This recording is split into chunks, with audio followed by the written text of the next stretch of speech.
वह चारों तरफ पानी से घिरी हुई थी, उसके मुंह, कान, सब जगह पानी जा रहा था। कशिश सक्सेना की सबसे बड़ी कमजोरी थी कि उसे तैरना नहीं आता था और वह इस वक्त समुद्र में डूब रही थी। समुद्र का खारा पानी उसके अंदर जा रहा था। चारों तरफ ठंडी हवाएं चल रही थीं और घुटन सफोकेशन की वजह से उसका दिल डर से बैठा जा रहा था। शिप का डेक लोगों से भरा हुआ था। ये पार्टी सिर्फ यंग लड़के लड़कियों के लिए थी। भले ही वहां सिर्फ 24-25 लोग ही थे, लेकिन सभी अमीर और अच्छे परिवारों से थे। समुद्र की लहरें बहुत ही तेज थीं, इसलिए कुछ ही सेकंड में पार्टी का रुख बदल गया जब दो लोग समुद्र में गिर गए और संघर्ष करने लगे।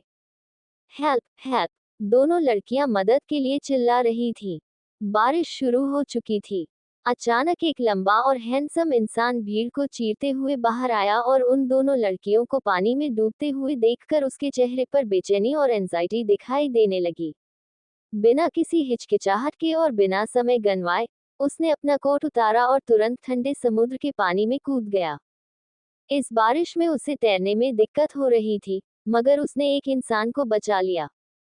कियारा, उठ जाओ, उठ जाओ। वह लंबी लंबी सांसें ले रहा था। उसे आसपास से कोई मतलब नहीं था। वह बस अपने हाथ में बेहोश लड़की को उठाने की कोशिश कर रहा था, लेकिन वह पूरी तरह से इस बात को भूल गया था कि कोई और भी समुद्र में डूब रहा है। कियारा, उठ जाओ, उठ जाओ। वह लंबी लंबी सांसें ले रहा था। उसे आसपास से कोई मतलब नहीं था। वह बस अपने हाथ में बेहोश लड़की को उठाने की कोशिश कर रहा था, लेकिन वह पूरी तरह से इस बात को भूल गया था कि कोई और भी समुद्र में डूब रहा है। अचानक एक लड़की भीड़ में से बेचैन होकर चिल्लाई, कशिश कहाँ है? वह भी कियारा के साथ बाहर आई थी। वह कहाँ है? हाँ, कशिश, कशिश भी गिरी थी। जब किसी ने पैनिक होते हुए चिल्लाकर कहा, तो सब लोग हैरान हो गए। तभी एक बहुत तेज बिजली कड़की और वहां पर एक रोशनी हुई। सब लोग समुद्र में देखने लगे, लेकिन उन्हें कोई नहीं दिख रहा था। जिस लड़की ने कहा था कि कशिश और कियारा दोनों एक साथ बाहर आई थी, वह रोते हुए बोली, कशिश तैर नहीं सकती। जिस लड़के ने कियारा को पकड़ा हुआ था, ये सुनते ही उसकी बॉडी जम गई।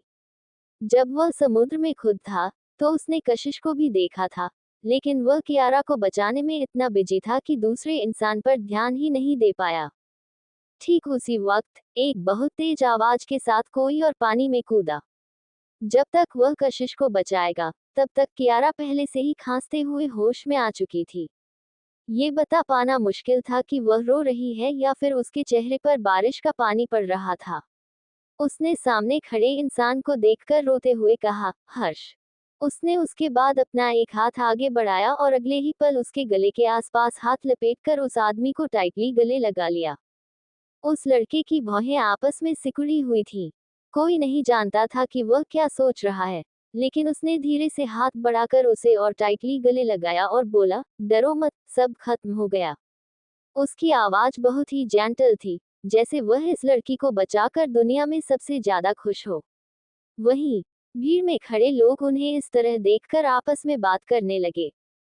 सबकी नजरें फिर कशिश की तरफ मुड़ गई, जिसे बाद में बचाया गया था। काफी बार सीपीआर देने और रिस्पिरेशन करने के बाद वह फाइनली होश में आए और उसके मुंह से समुद्र का पानी निकला। उसकी पतली, घनी पलकें फड़फड़ाए और उसे चक्कर आ रहे थे। उसने क्लियरली अपने बगल में बैठे हुए दो लोगों को एक दूसरे को टाइटली गले लगाए हुए देखा, जिसकी वजह से उसके चेहरे पर सार्कास्टिक स्माइल आ गई। लेकिन समुद्र में ज्यादा देर तक रहने और बारिश की वजह से वह फिर बेहोश हो गई। कशिश बहुत मुश्किल से जिंदा बची थी। जब अगली बार उसे होश आया, तो 3 दिन बीत चुके थे और दोपहर का वक्त था। हॉस्पिटल वार्ड में उसके अलावा कोई नहीं था। खिड़की से आई हुई सूरज की रोशनी उसे कोई गर्माहट के एहसास नहीं दे रही थी। उसके एक्सप्रेशन इंडिफरेंट थे और वह किसी गहरी सोच में थी। फाइनली वह थोड़ी देर बाद उठी और अपनी कमजोर बॉडी के साथ बाथरूम में गई। जब उसने बाहर इतनी सुंदर सूरज को चमकते हुए देखा, तो वह टहलने के लिए थोड़ी देर के लिए बाहर चली गई। वह कमजोर थी, मगर वह उस ठंडे हॉस्पिटल के रूम में रहना नहीं चाहती थी। वह अस्पताल के गार्डन में गई। उसने सिर्फ हॉस्पिटल का गाउन पहना हुआ था, लेकिन बाहर की ठंडी हवाएं उसे ठंड का एहसास दिला रही थी। गार्डन में जाकर वह खड़ी हो गई और अपने सामने बड़े पेड़ को देखने लगी। वह कमजोर थी, मगर वह उस ठंडे हॉस्पिटल के रूम में रहना नहीं चाहती थी। वह अस्पताल के गार्डन में गई। उसने सिर्फ हॉस्पिटल का गाउन पहना हुआ था, लेकिन बाहर की ठंडी हवाएं उसे ठंड का एहसास दिला रही थी। गार्डन में जाकर वह खड़ी हो गई और अपने सामने बड़े पेड़ को देखने लगी। उसकी बॉडी कमजोर हो गई थी, मगर उसके चेहरे पर जिद्दीपन था। वह बिल्कुल कम नहीं हुई थी। उसका चेहरा बहुत खूबसूरत था, लेकिन कोई इमोशन दिखाई नहीं दे रहे थे। लेकिन इससे उसकी खूबसूरती पर कोई फर्क नहीं पड़ रहा था। उसकी डेलिकेट और यूनिक स्किन भी अट्रैक्टिव लग रही थी। उसने गहरी सांस ली और उसका मूड हल्का सा बेहतर हुआ था। तभी अचानक कोई आकार के सामने खड़ा हो गया। कियारा उसके सामने अपने हाथ में एक कप लिए खड़ी थी। उसके छोटे कली बाल कंधे पर बिखरे हुए थे। उसकी ब्राइट आंखें और उसके कंधे पर वह आदमी का कोट था। लेकिन जैसे ही कशिश के इंडिफरेंट और खूबसूरत चेहरे को उसने देखा और उसके प्राउड टेम्परामेंट से कियारा को जलन होने लगी। लेकिन उसकी कमजोर बॉडी को देखते ही अचानक वह हंसने लगी। उसने उस जैकेट को टाइटली पकड़ लिया जैसे वह शो ऑफ कर रही हो और कशिश की तरफ कोल्डली देखकर बोली, तुम हर जगह हो, है ना? कियारा धीरे धीरे कशिश की तरफ बढ़ने लगी। उसके कमजोर शरीर को देखते हुए उसकी मुस्कुराहट और बड़ी हो गई। वह धीरे धीरे कशिश के कान के पास आकर बोली, तुम अभी भी हार नहीं मानने वाली हो। जबकि दुनिया में जिस इंसान से तुम सबसे ज्यादा प्यार करती थी, वह अब मुझसे प्यार करता है। ये सुनते ही कशिश की आंखों में गहरा दर्द दिखाई दिया। वह तैर नहीं सकती थी, और वह कियारा से लंबे वक्त तक समुद्र में थी, और इस वक्त होश में आई थी। इसलिए कितना भी गुस्सा क्यों न हो, उसके लड़ने का कोई मूड नहीं था। ये सुनते ही कशिश की आंखों में गहरा दर्द दिखाई दिया। वह तैर नहीं सकती थी, और वह कियारा से लंबे वक्त तक समुद्र में थी, और इस वक्त होश में आई थी। इसलिए कितना भी गुस्सा क्यों न हो, उसके लड़ने का कोई मूड नहीं था। तुम सचमुच घटिया हो, ये सुनकर कियारा हंसने लगी। मगर मैं यह नहीं भी करती तो तुम्हें भी वह नहीं मिलता, राइट? तुम ही हो जो हर्ष मेहता को अकेला नहीं छोड़ती, कियारा ने कहा। कियारा, सबको पता है कि हर्ष मेरा फियांसे है। क्या तुम्हें लगता है कि सब बेवकूफ हैं? कशिश ने पूछा। तो कियारा हंसने लगी और हंसते हुए बोली, अभी भी क्या? तुम्हें अभी भी लगता है कि सबको यही लगता है कि तुम्हारी शादी हर्ष से होगी? कियारा की बात सुनकर कशिश स्पीचलेस हो गई और उसे घूरने लगी। वह सही कह रही थी। सब लोग कशिश को ही गलत समझते हैं और वह भी सामने खड़ी इस घटिया लड़की की गंदी हरकतों की वजह से। सब लोग बेवकूफ हैं, बहुत ही बड़े बेवकूफ, और वह भी एक बेवकूफ है। क्या हुआ? अभी भी कॉन्फर्म नहीं हो? तो इतना कहते कहते कियारा रुक गई और अचानक से उसके चेहरे के एक्सप्रेशन बदलकर उसने हेल्पलेसली कशिश की तरफ देखा, और उसका हाथ पकड़ने के लिए उसने आगे बढ़ाया और बोली, कशिश, इसमें मेरी गलती है। छुओ मत मुझे। अचानक से उसके एक्सप्रेशन बदल जाने और उसकी बातें सुनकर कशिश को काफी घिन आई। उसने अपना हाथ उठा दिया कियारा को ब्लॉक करने के लिए, मगर कियारा उसे बिना छुए ही गिरने लगी और तुरंत ही पीछे के फाउंटेन में गिर गई। चारों तरफ पानी फैल गया और तेज आवाज में चिल्लाई, दर्द हो रहा है, आह! कशिश, क्या कर रही हो तुम? अचानक से एक सख्त आवाज पीछे से सुनाई दी। कशिश ने पीछे मुड़कर देखा तो कोई इंसान उसकी तरफ दौड़ते हुए आ रहा था। उसे हर्ष का थोड़ा सा चेहरा दिखाई दिया और उसने रूथलेसली कशिश को दूर धकेल दिया। कशिश पहले से ही वीक थी और धक्के की वजह से वह रेलिंग से जाकर टकरा गई, जिससे उसके कमर में बहुत तेज दर्द हुआ। उसका चेहरा और भी पीला पड़ गया और उसने अपने आप को संभालने के लिए पीछे खड़ी रेलिंग को टाइटली पकड़ लिया। उसने अपने सामने का सीन देखा और उसे लगा कि वह दुनिया की सबसे बेवकूफ लड़की है। उसे अच्छे से पता था कि कियारा हर एक ट्रिक इस्तेमाल करेगी उसे हराने के लिए, लेकिन हर बार उसकी ट्रिक में फंस जाती थी। वह ये भी जानती थी कि हर्ष बेवकूफ नहीं है, मगर बेवकूफ बन चुका है। हर्ष, दर्द हो रहा है, कियारा ने कहा और हर्ष ने उसे खड़ा कराया। उसकी बातें सुनकर उसके एक्सप्रेशन ऐसे हो गए जैसे उसका दिल टूट गया हो और बोला, तुम चिंता मत करो, मैं अभी तुम्हें डॉक्टर के पास ले चलता हूँ।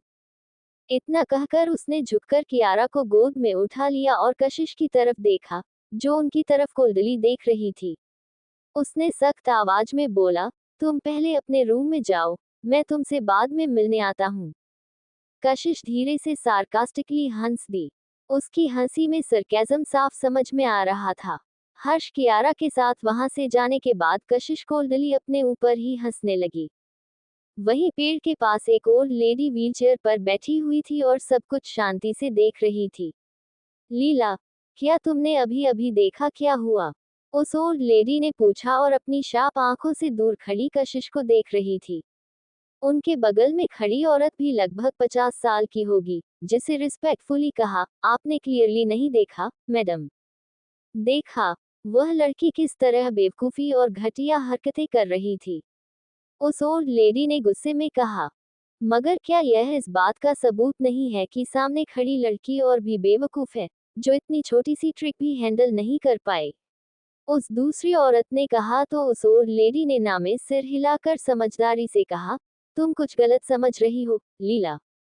तो मुझे समझाए, मैडम। वह लेडी बोली। वह दूसरी लड़की बहुत ही ज्यादा स्ट्रेट फॉरवर्ड है। वह ऐसा कुछ नहीं करना चाहती जो उसकी बॉटम लाइन या फिर ह्यूमन एथिक्स के खिलाफ हो। वह इमेजिन भी नहीं कर सकती कि दुनिया में ऐसे घटिया और गिरे हुए काम करने वाले लोग भी हैं। ओल्ड लेडी ने फिर थोड़ी देर कशिश को देखा और कहा, लेकिन अभी भी कुछ और इश्यूज हैं। इतना कहकर वह रुकी और फिर आगे बोली, उसका टेम्परामेंट और नेचर बहुत ही अच्छा है। बुलाओ उसे यहाँ, मुझे उसे नजदीक से देखना है। लीला ओल्ड लेडी की केयरटेकर थी। वह थोड़ा हिचकिचाते हुए बोली, आपका पोता आपसे मिलने आने वाला है। अगर उन्होंने किसी अजनबी को आपके आसपास देखा तो वह मेरा क्या बिगाड़ लेगा? ओल्ड लेडी मुंह बनाते हुए बोली, लेकिन उनकी आवाज में अपने पोते के लिए प्यार झलक रहा था। उनकी बात सुनकर लीला मुस्कुराकर बोली, ऑलराइट, मैं भी बुलाती हूँ उन्हें। वह मेरा क्या बिगाड़ लेगा? ओल्ड लेडी मुंह बनाते हुए बोली, लेकिन उनकी आवाज में अपने पोते के लिए प्यार झलक रहा था। उनकी बात सुनकर लीला मुस्कुराकर बोली, ऑलराइट, मैं भी बुलाती हूँ उन्हें। ठीक उसी वक्त दो पेड़ों के बीच में जो दरवाजा था, वहां से कुछ आवाज आई। उन दोनों ने पीछे मुड़कर देखा तो एक ब्लैक सूट में काफी हैंडसम और लंबा इंसान उनकी तरफ आ रहा था। उसकी आईब्रो बिल्कुल लॉन्ग और लिफ्टेड थी। उसके पतले होंठ, शार्प फीचर्स और उसकी आंखों में हल्की सी मुस्कुराहट थी, लेकिन एक्सप्रेशनलेस चेहरा। उसने अपनी डिप आवाज में पूछा, दादी माँ, आपको क्या हुआ? दोपहर का सूरज उसके माथे पर चमक रहा था, जिसकी वजह से उसकी परछाई दिख रही थी। उसका हर एक मूवमेंट एलिगेंट था। उस ओल्ड लेडी ने काफी सेटिस्फेक्शन के साथ अपने पोते को देखा और आंखों से लीला को कुछ इशारा किया, जिसे समझते ही लीला मुड़कर वहां से चली गई। वह लड़का नीचे झुका और उसने ओल्ड लेडी का हाथ पकड़कर उनके गुस्से वाले एक्सप्रेशन देखकर हंसने लगा और पूछा, किसने मेरी दादी माँ को गुस्सा दिलाया? मैं उनसे निपट लूंगा। ये सुनकर वह ओल्ड लेडी मुंह बनाते हुए बोली, तुम्हारे अलावा मुझे गुस्सा दिला भी कौन सकता है? मेरा हार्टलेस पोता, और तुम्हें कुछ करना ही है तो जल्दी से शादी कर लो और मुझे पर पोता या फिर परपोती दे दो। ये सुनते ही सामने खड़े रणविजय रावत की आंखों में हेल्पलेसनेस दिखाई दी और उसने कहा, दादी माँ, मैं अभी अभी तो देश में वापस आया हूँ। इतने कम टाइम में मैं कैसे किसी लड़की को ढूंढकर उससे शादी कर लूं? ये सुनकर उस ओल्ड लेडी ने मुंह बनाते हुए कहा, इतने सालों में तुम्हारे बहाने कभी नहीं बदले। इतना कहकर उन्होंने पीछे मुड़कर कशिश की तरफ देखा।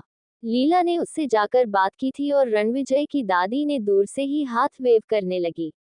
कशिश थोड़ी कंफ्यूज थी, मगर फिर भी वह लीला के पीछे पीछे आ गई।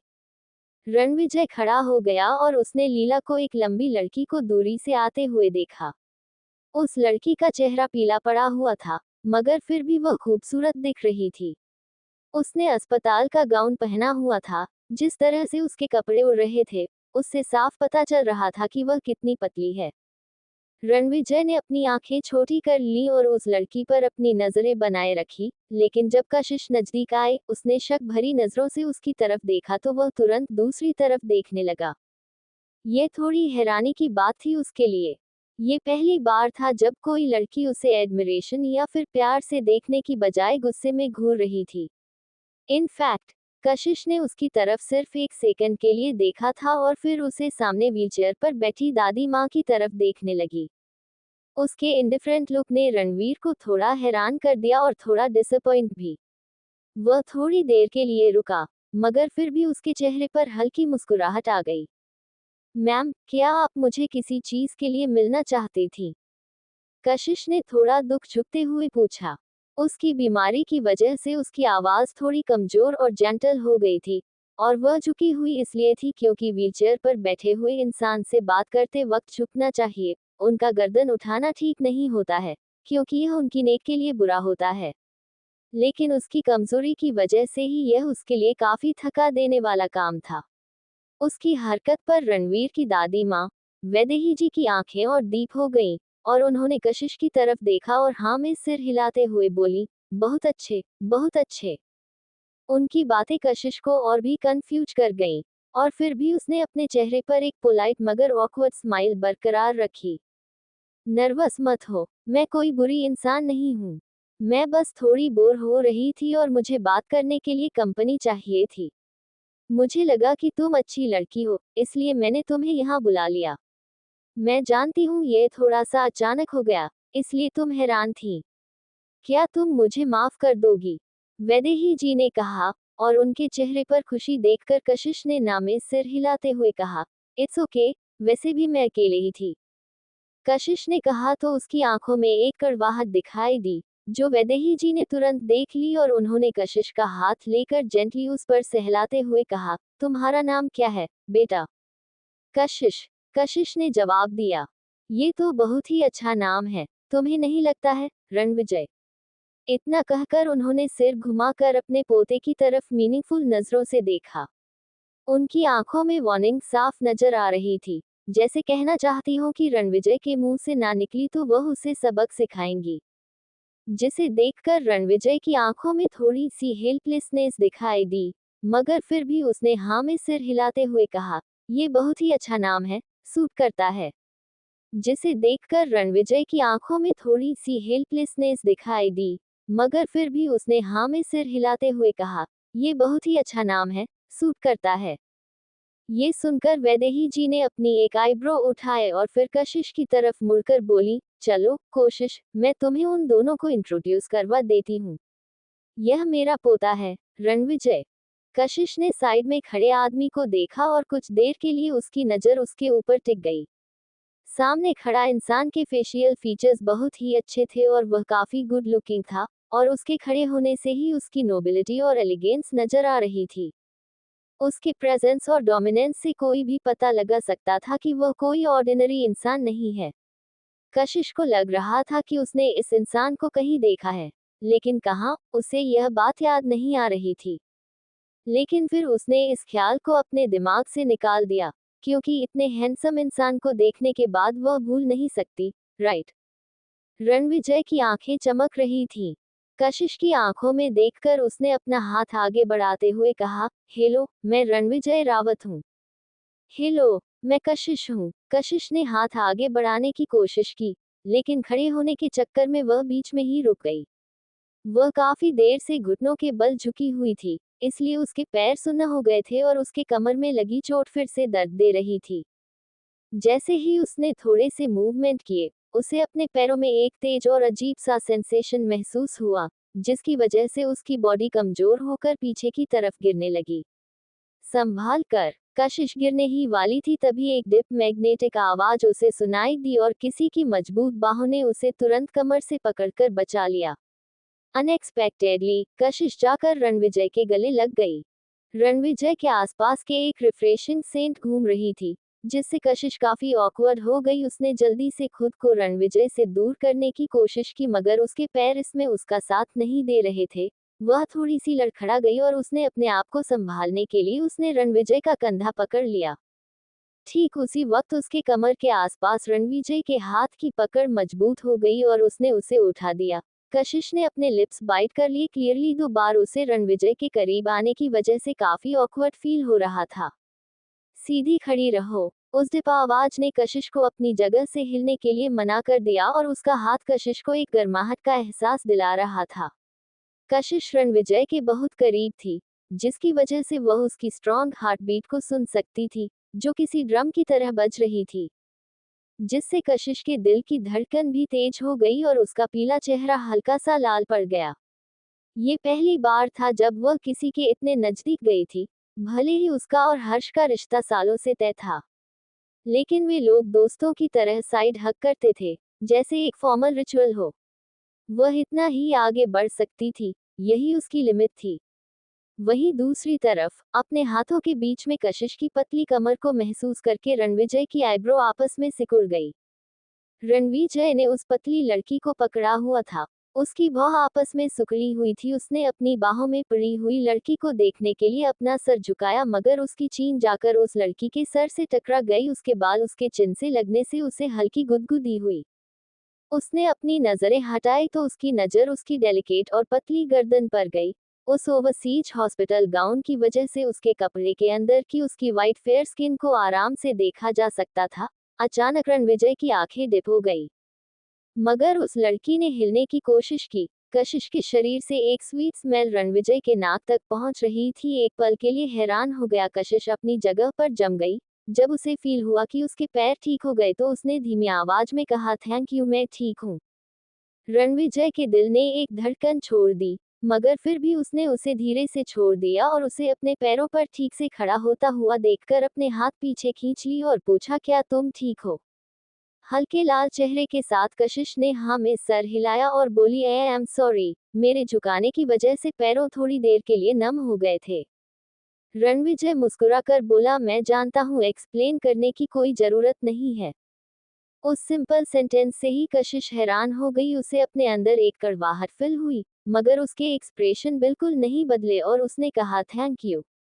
और वही वैदेही जी सामने का नजारा देखकर बिल्कुल हैरान थी, लेकिन उन दोनों के बीच के इंटरेक्शन को देखकर उनकी आंखों में सेटिस्फैक्शन और खुशी दिखाई देने लगी। लगता है उनका पोता पूरी तरह से इमोशनलेस नहीं है। रणविजय बस हल्का सा मुस्कुराया। कशिश थोड़ी देर के लिए वहीं खड़ी रही और जब उसे याद आया कि हर्ष ने थोड़ी देर पहले क्या कहा था तो उसने मुड़कर रणविजय की दादी माँ से कहा, मैम, मुझे अभी किसी चीज का हैंडल करना है। आप कौन से रूम में हैं? मैं आपसे मेरा काम खत्म होने के बाद मिलने आऊंगी। वहां पर दरवाजा दिखाई दे रहा है ना? वहां से तुम अगली बार अंदर आ जाना। उन्होंने दो पेड़ों के बीच में इशारा करते हुए कहा। उनकी आंखों में अलसी चमक दिखाई दे रही थी और उन्होंने पूछा, चलो एक दूसरे से नंबर एक्सचेंज कर लेते हैं। ये सुनकर लीला ने अपनी पॉकेट से फोन निकालने के लिए हाथ बढ़ाने जा रही था और उसने कदम आगे आते हुए कहा, मैम। लेकिन रणविजय की दादी माँ वैदेही जी ने उसे घूर कर देखा, जिससे लीला उनकी वार्निंग समझ गई और वह पीछे हट गई। तो वैदेही जी बोली, रणविजय, प्लीज अभी के लिए अपना फोन निकालो और कशिश का नंबर मेरे लिए सेव कर लो। रणविजय की भौहें आपस में सिकुड़ गई, मगर फिर भी उसने अपना फोन निकाला और कशिश की तरफ देखा। 987। कशिश का नंबर अपने फोन में सेव करने के बाद उसने अपना फोन रख दिया और फिर उसने कशिश के पतले शरीर को देखा और अपना कोट निकाल कर उसके कंधे पर रख दिया। कशिश को अभी भी उस कोट से उसकी फ्रेग्रेंस महसूस हो रही थी। पहने रखो इसे, बाहर बहुत ठंड है, रणविजय ने इंडिफरेंटली कहा, मगर बहुत जल्दी कशिश की आंखों में देखने लगा। अचानक से कशिश का दिल थोड़ा सा सॉफ्ट हो गया और उसकी हल्की आंखें नम। अनएक्सपेक्टेडली वह एक अजनबी है जो उसके साथ खड़ा है जब उसे सबसे ज्यादा प्यार और सपोर्ट की जरूरत थी। लेकिन कशिश ने वह जैकेट उतार कर रणवीर को वापस देते हुए कहा, मैं ठीक हूँ, मैं जल्दी ही अपने रूम में वापस चली जाऊंगी। अगर मैं आपका कोट अपने साथ ले गई तो वापस करने में प्रॉब्लम होगी। प्रॉब्लम? कैसी प्रॉब्लम? रणविजय ने एक आईब्रो उठाते हुए कहा, क्या तुमने नहीं कहा था कि तुम मेरी दादी माँ से मिलने आओगी, या फिर तुमने झूठ बोला था? ये सुनकर कशिश हैरान हो गई और उसने में सर हिलाकर कहा, नहीं, मैंने सच कहा था, मैं सच में उनसे मिलने आऊंगी। इतना कहकर उसने जैकेट वापस रणविजय को दिया और हाँ में सर हिलाकर वहां से मुड़कर जाने लगी। रणविजय वहीं खड़ा रहा और उसने कशिश को वहां से जाते हुए देखा और उसकी आंखों में एक अजीब सी लाइट और ग्लिंट दिखाई दी। फिर से बेवकूफी, वैदेही जी ने अचानक कहा था। वह उनकी तरफ मुड़कर देखने लगा। वह मुस्कुरा रही थी। क्या बात है दादी माँ? रणविजय ने पूछा। ये सुनते ही उन्होंने उसकी तरफ देखा और गुस्से में बोली, क्या मंदबुद्धि पोता है, जाओ उसके पीछे पीछे। कशिश को अपनी आंखों के सामने जाता हुआ देखकर और अपनी बात दादी माँ की बात सुनने के बाद भी रणविजय वहीं खड़ा था। तब अचानक से वैदेही जी ने उसकी पीठ पर एक थप्पड़ मारा तो उसकी बॉडी जम गई। वह एक ऐसा इंसान था जिसे लोगों का टच करना अच्छा नहीं लगता था, लेकिन उसकी दादी माँ ने उसे अभी अभी थप्पड़ मारा और ये देखकर लीला थोड़ा सा हंसने लगी। आगे बढ़ो, क्या तुम मुझे हार्ट अटैक से मार कर मानोगे? वैदेही जी की ओब्वियसली उससे कोई फर्क नहीं पड़ा और वह उससे फिर से बोली। रणविजय ने अपनी उंगलियां उठाकर अपने सर को मसाला और फिर हेल्पलेस होकर बोला, ठीक है दादी माँ, मैं जाता हूँ। जब कशिश हॉस्पिटल रूम में अकेले पहुंची तो हर्ष पहले से ही वहां था। वह खिड़की के पास खड़ा था और उसकी पीठ दरवाजे की तरफ थी। उसने एक महंगा ग्रे सूट पहना हुआ था, लेकिन अभी बिना जैकेट के। वह सिर्फ व्हाइट शर्ट और ग्रे पैंट में था और उसका ऑरा बिल्कुल जेंटलमैन की तरह था। लेकिन बदकिस्मती से वक्त बदल गया है और यह वह हर्ष नहीं रहा जिसे कशिश जानती थे। कशिश ने उसकी तरफ नहीं देखा और बेड के पास जाकर बैठ गई। हर्ष को किसी को रूम में आने का ऐसा एहसास हुआ तो उसने पीछे मुड़कर पूछा, कहाँ थी तुम? कशिश ने कोई जवाब नहीं दिया और बैठी रही। हर्ष आगे बोला, मैं उस वक्त कियारा के बचाने की जल्दी में था और मुझसे गलती हो गई और तुम्हें धक्का लग गया। I am sorry. उसकी आवाज बहुत ही जेंटल थी, जैसे थोड़ी देर पहले उसके साथ जो कोल्ड एटीट्यूड था वह एक सपना था। कशिश ने जवाब दिया, इसमें मेरी कोई गलती नहीं थी। कुछ भी क्यों ना हो जाए, उसे अपने आप को डिफेंड करना था। हर्ष ने उसकी तरफ देखा और अब माफी की जगह उसकी आंखों में मजाक दिखाई दे रहा था। उसने पूछा, क्या तुम्हें पता है कियारा ने क्या कहा? वह रुका और फिर उसने उसकी तरफ देख रहा था तो कशिश ने अपनी नजरें उठाई तो उसे हर्ष की डिसअपॉइंटेड लुक दिखाई दी और हर्ष आगे बोला, उसने कहा कि उसकी गलती थी, उसने कब ठीक से नहीं पकड़ा हुआ था। वह तुम्हें डिफेंड कर रही थी, लेकिन तुम यहाँ रिस्पॉन्सिबिलिटी लेने से पीछे हट रही हो। कशिश, तुम ऐसी तो नहीं थी। कशिश उसकी तरफ एक तक देखती रही। उसकी आंखों में बहुत सारी इमोशन एक के बाद एक दिखाई दिए। पहले शॉक, फिर डिसअपॉइंटमेंट, फिर उदासी और आखिर में इंडिफरेंट। उसने खिड़की के बाहर देखा और उसके चेहरे पर एक कोल्ड स्माइल आ गई। उसने पूछा, हर्ष, हम एक दूसरे को कितने साल से जानते हैं? ये सुनकर वह एक पल के लिए हिचकिचाया और फिर फाइनली उसने जवाब दिया, 8 सालों से। 8 साल। उसने कभी नहीं सोचा था कि उसका दोस्त इस कदर बदल जाएगा और कशिश एक ऐसे इंसान के साथ एक पल नहीं रह सकती थी। कशिश खड़ी हुई और उसने उसकी तरफ कोल्डली देखते हुए कहा, हर्ष, हम अपनी एंगेजमेंट को यहीं खत्म करते हैं। उसकी आवाज कोल्ड, लाउड और बिल्कुल सख्त थी, जिसमें आर्ग्यूमेंट करने की कोई जगह नहीं थी। वही उसकी बात सुनकर हर्ष की आंखों में थोड़ा सा शौक दिखाई दिया, जिसे देखकर कशिश बोली, तुम हैरान क्यों हो? जब से तुमने कियारों को बचाया और थोड़ी देर पहले भी, क्या तुमने ऑलरेडी अपनी चॉइस नहीं कर ली है? हर्ष एक पल के लिए हैरान रहा। उसने कुछ देर कॉम्प्लेक्स इमोशन के साथ कशिश को देखा, लेकिन फिर जल्दी ही वह शांत हो गया और बोला, कशिश, आई एम सॉरी, शायद हमें ब्रेकअप कर ही लेना चाहिए, क्योंकि अगर ऐसा ही चलता रहा तो मुझे डर है कि मैं कियारा को प्रोटेक्ट करने के लिए तुम्हें हट कर दूंगा। ये सुनकर कशिश की मुठिया आपस में टाइटली कस गई। उसने हर्ष की तरफ कोल्ड नजरों से देखते हुए कहा, कियारा को प्रोटेक्ट करने के लिए? हर्ष, क्या जो पिछले 8 सालों में हमारे बीच था सब झूठ था? एक अजीब सा भाव हर्ष की आंखों में दिखाई दिया और वह बोला, कियारा बहुत ही मासूम और कमजोर है। तुम कशिश, तुम बहुत ही कोल्ड और स्ट्रांग हो। कशिश चुपचाप कुछ देर तक हर्ष की तरफ देखने लगी और अचानक से उसने हंसना शुरू कर दिया। उसकी हंसी बिल्कुल कोल्ड और सार्केज्म से भरी हुई थी। ऐसा लग रहा था जैसे वह किसी भी वक्त चाकू से सामने वाला को खून कर देगी। तो स्ट्रांग होना प्रॉब्लम है? हाँ, वह स्ट्रांग है, इसलिए ऑटोमेटिकली विलन हो गई है जो सबको परेशान करती है, राइट? हर्ष की बातें हुई एक शार्प नाइफ की तरह उसके दिल में दर्द दे रही थी। हर्ष ने कशिश की तरफ देखा। उसे कशिश के लिए अपने अंदर गिल्ट महसूस हो रहा था। उसने आगे बढ़कर कशिश को गले लगाने की कोशिश की ताकि उसे शांत कर पाए, मगर कशिश पीछे हट गई। छुओ मत मुझे, कशिश चिल्लाए। उसने उसका हाथ झटक दिया और अपना सर धीरे से उठाया। उसकी आंखें बिल्कुल खाली थी और उसके चेहरे पर एक सार्कास्टिक स्माइल थी और वह उसकी तरफ कोल्डली देखे जा रही थी। उसकी कोल्डनेस और सार्केजम के पीछे एक दर्द और तकलीफ था, शायद वह हर्ष को नजर नहीं आ रहा था। कशिश के ऐसे लचक से हर्ष को ऐसा लगा जैसे उसके दिल पर किसी ने वार किया हो।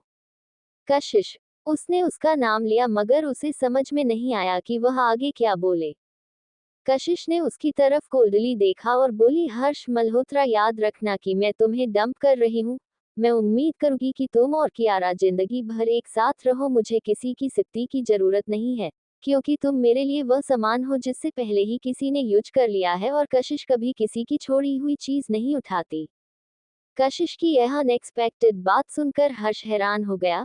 इतने सालों से हमेशा एलिगेंट और कंपोज रहने वाली लड़की एक्चुअली यह सब बोल सकती है।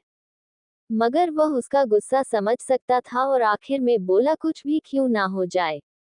आई एम सॉरी, मैंने तुम्हें सुन लिया, कशिश ने कोल्डली जवाब दिया और हर्ष की तरफ देखते हुए कहा। आई होप तुम एक्सेप्ट कर लोगी। कशिश इमोशनलेसली बोली, क्यों करूं मैं? तुम सॉरी कह सकते हो, लेकिन मेरा हक है कि मैं तुम्हें माफ करूंगी या नहीं। Get out from here. कुछ देर तक हर्ष उसे देखता रहा और जब उसे समझ में आ गया कि आगे किसी बात का कोई मतलब नहीं है, तो वह टेक केयर बोलकर वहां से चला गया।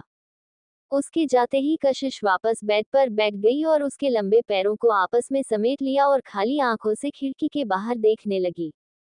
वह ठंडी है और स्ट्रांग है। वह एक पानी की तरह जेंटल है, मगर दुनिया बहुत ठंडी है, इसलिए उसे बर्फ की तरह मजबूत बनना पड़ा। वह भी सिर्फ खुद को प्रोटेक्ट करने के लिए, ताकि कोई उसे हट ना करे और वह उदास ना हो। इसी तरह वह खुद को दूसरों को सामने कमजोर दिखाने और रोने से रोक सकती थी। उसे लगा कि इतने सालों में उसे आदत हो गई है, लेकिन अब जाकर उसे रियलाइज हुआ कि वह इतनी भी स्ट्रांग नहीं है जितना उसने सोचा था। एक अकेले रूम में वह दर्द और कमजोरी फील कर सकती थी, मगर वह सिर्फ इतना ही कमजोर हो सकती है।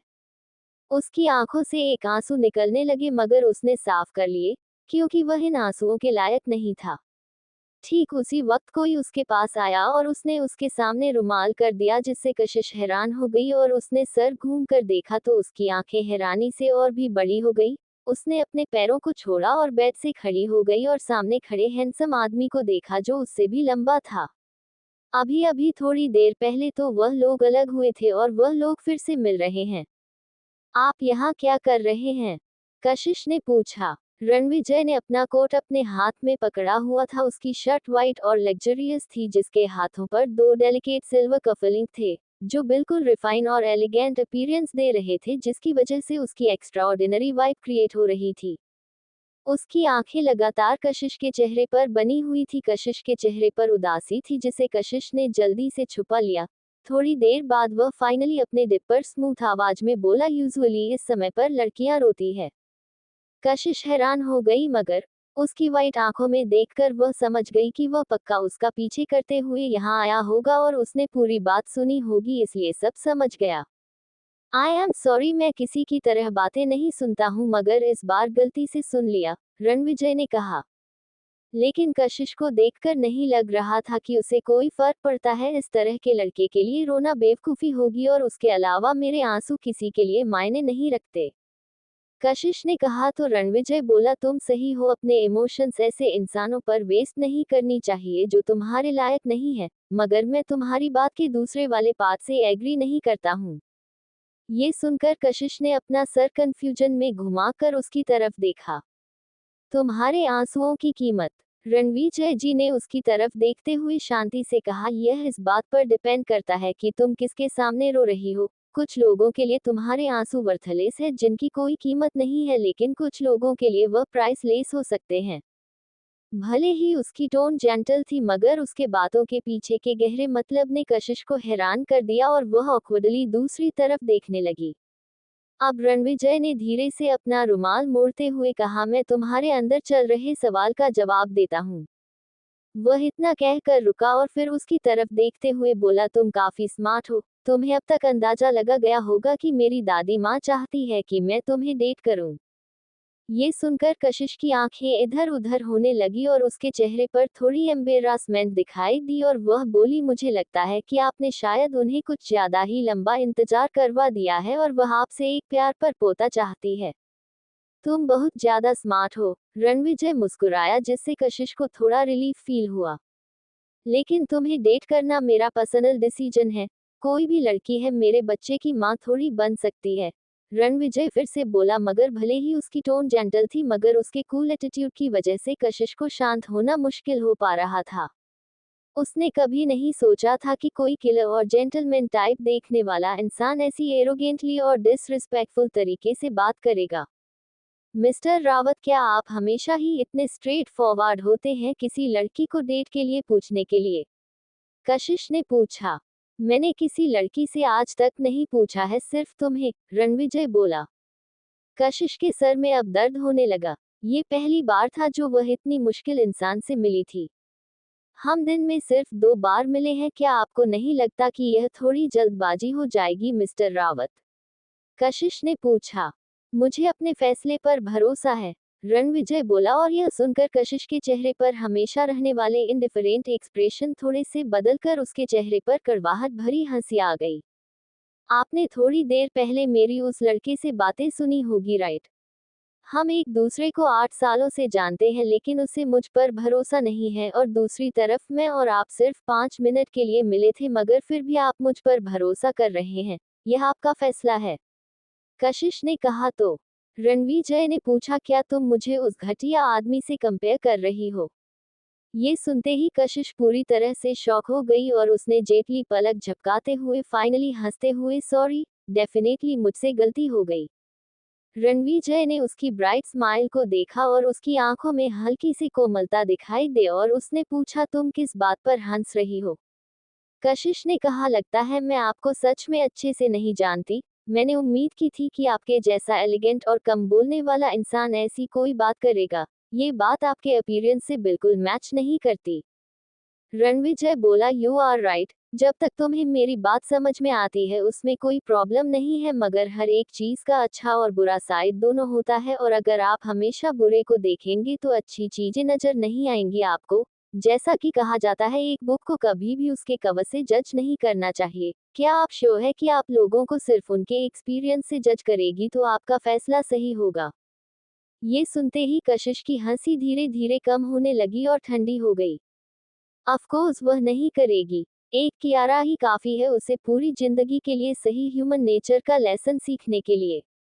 कशिश ने गहरी सांस ली और फिर छोड़कर कहा, तो मिस्टर रावत, हम लोग एक अच्छे मैच नहीं हैं। मैं आपको अच्छे से नहीं जानती और मुझे आपकी अच्छी और बुरी साइड में से कुछ भी नहीं पता, और अभी अभी मेरा ब्रेकअप हुआ है कुछ मिनट पहले मेरे बॉयफ्रेंड से, जिससे मैं अभी तक रिकवर नहीं कर पाई हूँ, और आप चाहते हैं कि मैं तुरंत दूसरे रिलेशन में आ जाऊँ। मुझे डर है कि मैं ये सब हैंडल नहीं कर पाऊंगी, इसलिए मैं आपको मना करती हूँ। मैं डिसरिस्पेक्टफुल नहीं होना चाहती। रणविजय बोला, मैंने भी नहीं उम्मीद की थी कि तुम अभी मान जाओगी। तुमने मुझसे पूछा कि मेरी दादी माँ क्या चाहती है और मैंने उस सवाल का जवाब दिया। तुम्हें डेट करने का फैसला मेरा है और मुझे नहीं पसंद कि मेरे फैसले को कोई इन्फ्लुएंस करे। इतना कहकर रणविजय थोड़ी देर के लिए चुप रहा। उसने कशिश को समझने का इंतजार किया और फिर बोला, ऑफ कोर्स तुमने मेरा ऑफर रिजेक्ट कर दिया है, ये तुम्हारा मामला है, मगर मैं इस रिजेक्शन को रिजेक्ट करता हूँ। कशिश आगे कुछ नहीं बोली तो रणविजय बोला, मैं मिस कशिश को किसी भी वक्त वेलकम कर सकता हूँ मेरी अच्छी और बुरी साइड दोनों देखने के लिए। ये सुनकर कशिश बुरी तरह हैरान हो गई और बिना कुछ कहे वह रणविजय को वहां से मुड़कर जाते हुए देखते रही। जब तक रूम पूरी तरह से खाली नहीं हो गया तब जाकर वह बेड पर बैठ गई। अगर उसने इस बात को रिजेक्ट कर दिया तो यह उसका मामला था, लेकिन वह उसका रिजेक्शन एक्सेप्ट करने के लिए तैयार नहीं है, यह उसका मामला है। क्या इसमें उसके पास कोई चॉइस है? रणविजय जो भी सारी बातें अभी अभी बोल कर गया है, अगर उसे एक सेंटेंस में कहा जाए तो इसका मतलब था कि वह फिर से उसे अप्रोच करने की कोशिश करेगा। यह आदमी कुछ अलग ही किस्म का है। कशिश ने मुस्कुराकर अपना सर हिलाया और फाइनली बेड पर जाकर लेट गई। उसने गहरी सांस ली। उसे हल्की भूख लगी हुई थी लेकिन इस वक्त उसके साथ रूम में कोई नहीं था। वह उठी और उसने एक गिलास पानी पिया और फिर लेट गई।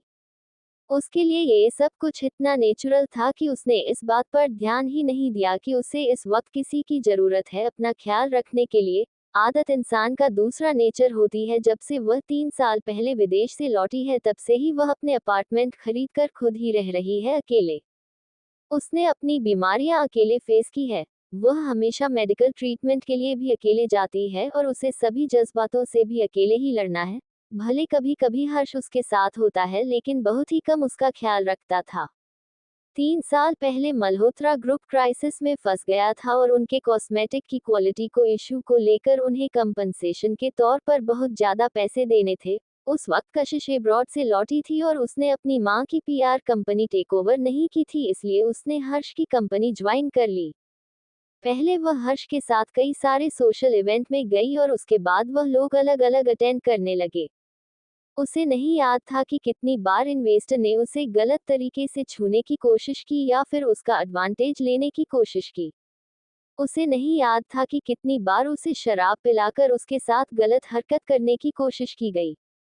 उसे नहीं पता था कि उसके ड्रॉवर में कितनी सारी स्टमक पेन की दवाएं हैं, क्योंकि वह कभी भी काम के चक्कर में ठीक से खाना नहीं खा पाती थी। उसने अपनी मां की पीआर कंपनी कुछ वक्त के बाद टेक ओवर की और उस दौरान वह मल्होत्रा ग्रुप के रिसर्च और डेवलपमेंट डिपार्टमेंट के साथ साथ बिहाफ डिपार्टमेंट को भी हैंडल करती रही और उसकी कंपनी को उसने टॉप पर पहुंचाने में बहुत मेहनत की। उस दिन से लेकर आज तक वह 3 सालों तक उसके साथ रही। उसने उसके सबसे मुश्किल वक्त में उसका साथ दिया, एक एक कदम आगे बढ़ाते हुए उसके परिवार को, उसके बिजनेस को फिर से ट्रैक पर ले आई। लेकिन उसके बदले में उसे क्या मिला? हर्ष का धोखा, कोल्ड और सख्त होने का बहाना। अगर उसने अपने आप को इतना कोल्ड और सख्त नहीं बनाया होता तो वह इतनी सारी मुसीबतों और ऑब्स्टिकल्स से कैसे डील करती? अगर उसने खुद को इतना स्ट्रांग नहीं बनाया होता तो किसे पता कि उसे एक लड़की की वजह से उसकी इज्जत पर कितनी बार हाथ डल चुका होता। वह किसी भी वजह से हर्ष पर बोझ नहीं डालना चाहती थी। अगर कुछ भी गलत हुआ तो वह सब अकेले संभालती थी। आखिर में इन सब का नतीजा उसे मिला, उदासी और बेइज्जती। उसे भी इस तरह ठंडा और सख्त होने का कोई शौक नहीं था। उसे भी एक नॉर्मल लड़की की जिंदगी जीनी थी, सिंपल ऑफिस वर्कर बनकर अच्छे कपड़े पहनना, दोस्तों के साथ बाहर घूमने जाना, शॉपिंग, ईटिंग, पार्टी, ट्रैवल सब कुछ करना चाहती थी। लेकिन क्या वह ऐसा कर पाए? नहीं कर पाए। पास्ट में तो बिल्कुल भी नहीं, क्योंकि उस वक्त उसके पास खुद के लिए वक्त नहीं था। अगर वह इतनी स्ट्रांग नहीं होती तो कौन उसे प्रोटेक्ट करता बाहर की गंदी दुनिया से? कौन उसे बचाता? ये सब सोचकर हॉस्पिटल रूम में लेटी हुई कशिश ने एक गहरी सांस छोड़ी। जहां कशिश के रूम में पूरी तरह से शांति छाई हुई थी, वही उसके बगल में कियारा का रूम था जो लोगों से भरा हुआ था। सक्सेना परिवार की हेड कमलेश्वरी सक्सेना, कशिश और कशिश के डैड नितेश सक्सेना, कियारा की मां सुधा सक्सेना और फिर हर्ष और भी कियारा की कई क्लासमेट और दोस्त जो उस पार्टी में बोट पर थे। तुम्हारी बहन को ज्यादा ही एरोगेंट है। तुम उससे माफी मांगने गई और उसने गर्म पानी तुम्हारे ऊपर गिरा दिया। कियारा, तुम अपनी बहन से दूर रहो। मुझे हमेशा लगता है कि उसका कोल्ड एटीट्यूड बहुत ही डरावना है और जब भी तुम उसके पास रहोगी वह तुम्हें परेशान नहीं करेगी।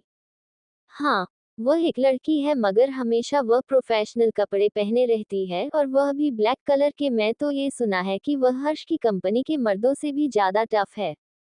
वह एक लड़की की तरह बिल्कुल नहीं रहती। मुझे तो कभी कभी उसकी लड़की होने पर भी डाउट होता है। ये सब सुनकर हर्ष का चेहरा कोल्ड हो गया। कियारा ने उसके बदलते हुए एक्सप्रेशन देख लिया और जल्दी से अपने चेहरे पर एक उदासी भरे एक्सप्रेशन लाकर बोली, वह अभी भी मेरी बहन है। भले ही वह थोड़ी कोल्ड है और उनके साथ रहना थोड़ा मुश्किल है, लेकिन उन्होंने कुछ भी ज्यादा गलत नहीं किया है। कियारा बोली तो कियारा की बेस्ट फ्रेंड मायरा गुस्से में बोली, क्या तुम्हारे साथ कुछ भी गलत नहीं किया है?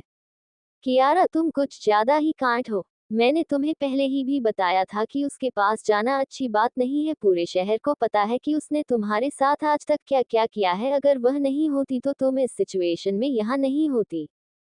चुप हो जाओ सब। बुद्धि कमलेश्वरी सक्सेना जो कब से चुपचाप बैठे हुई थी, वह फाइनली बोली और अपने चेहरे पर गुस्से वाले एक्सप्रेशन लेकर खड़ी हुई।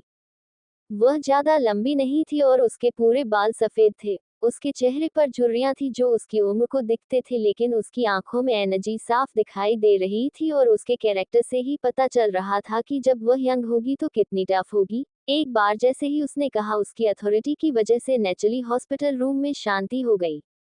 कमलेश्वरी सक्सेना कियारा के पास गई तो मासूम और उदास हट लड़की को देखकर उसकी नज़र सॉफ्ट हो गई और वह बोली, ये तो बहुत ही अच्छी बात है कि तुमने सब कुछ मीडिया से छुपाने का फैसला किया। आफ्टर ऑल वह अभी भी सक्सेना परिवार का हिस्सा है, इस तरह खबर फैलाने से बेकार की परेशानियां होगी।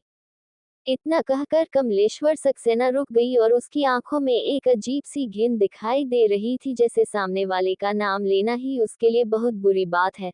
तभी कियारा शांति से बोली, मैं जानती हूँ, मुझे दादी माँ एक्चुअली में अपनी बहन की तरफ से माफी मांगना चाहती हूँ, वह हमेशा ही गुस्से में रहती है और उसके अलावा उस वक्त मैं थोड़ी सी केयरलेस हो गई थी। कियारा की बातें सुनकर कमलेश्वरी सक्सेना ने कुछ सोचा और उसकी घिन और भी ज्यादा बढ़ गई और वह बोली, बस बहुत हो गया, उसका नाम दोबारा मत लेना मेरे सामने। अगले फ्राइडे को रावत ग्रुप के डायरेक्टर अपने बेटे के लिए सीईओ सेरेमनी रख रहे हैं, जहां वह अपना सब कुछ अपने बेटे को संभालने के लिए देंगे, हिल्टन होटल में, और वहां तुम मेरे साथ चलोगी। जैसे ही उसने यह बात खत्म की, उस शांत हॉस्पिटल में फिर से बातें होने लगी। रावल ग्रुप के डायरेक्टर का बेटा कई सालों से विदेश में था और कंपनी संभाल रहा था। अब जब वहां सब कुछ स्टेबल हो गया है तो वह रावत ग्रुप का बिजनेस संभालने के लिए ऑफिशियली यहां आ गया है। मैंने सुना है कि वह कुछ दिनों पहले वापस आया है। अगर सोचा जाए तो वह सिर्फ 28 साल का है और वह ग्लोबल ब्रांड रावत ग्रुप का सीईओ बनने वाला है। क्या यह अमेजिंग बात नहीं है? वहां किसी की आवाज में अप्रिशिएशन तो किसी की आवाज में जलन महसूस हो रही थी। लेकिन तभी कोई रियलिस्टिक बात करते हुए बोला, वह यंग है और बिजनेस में कैपेबल है, लेकिन क्या किसे पता कि वह कैसा दिखता है? वह इतने बड़े बिजनेस को संभालने के लिए इतनी मेहनत कर रहा होगा, वह पक्का इसी उम्र में टकला हो गया होगा। हाँ, उसने बहुत सारी सोशल इवेंट अटेंड किए होंगे। कितनी बुरी बात है कि वह इतने बड़े परिवार का बेटा एक टकला और बड़े पेट वाला आदमी होगा।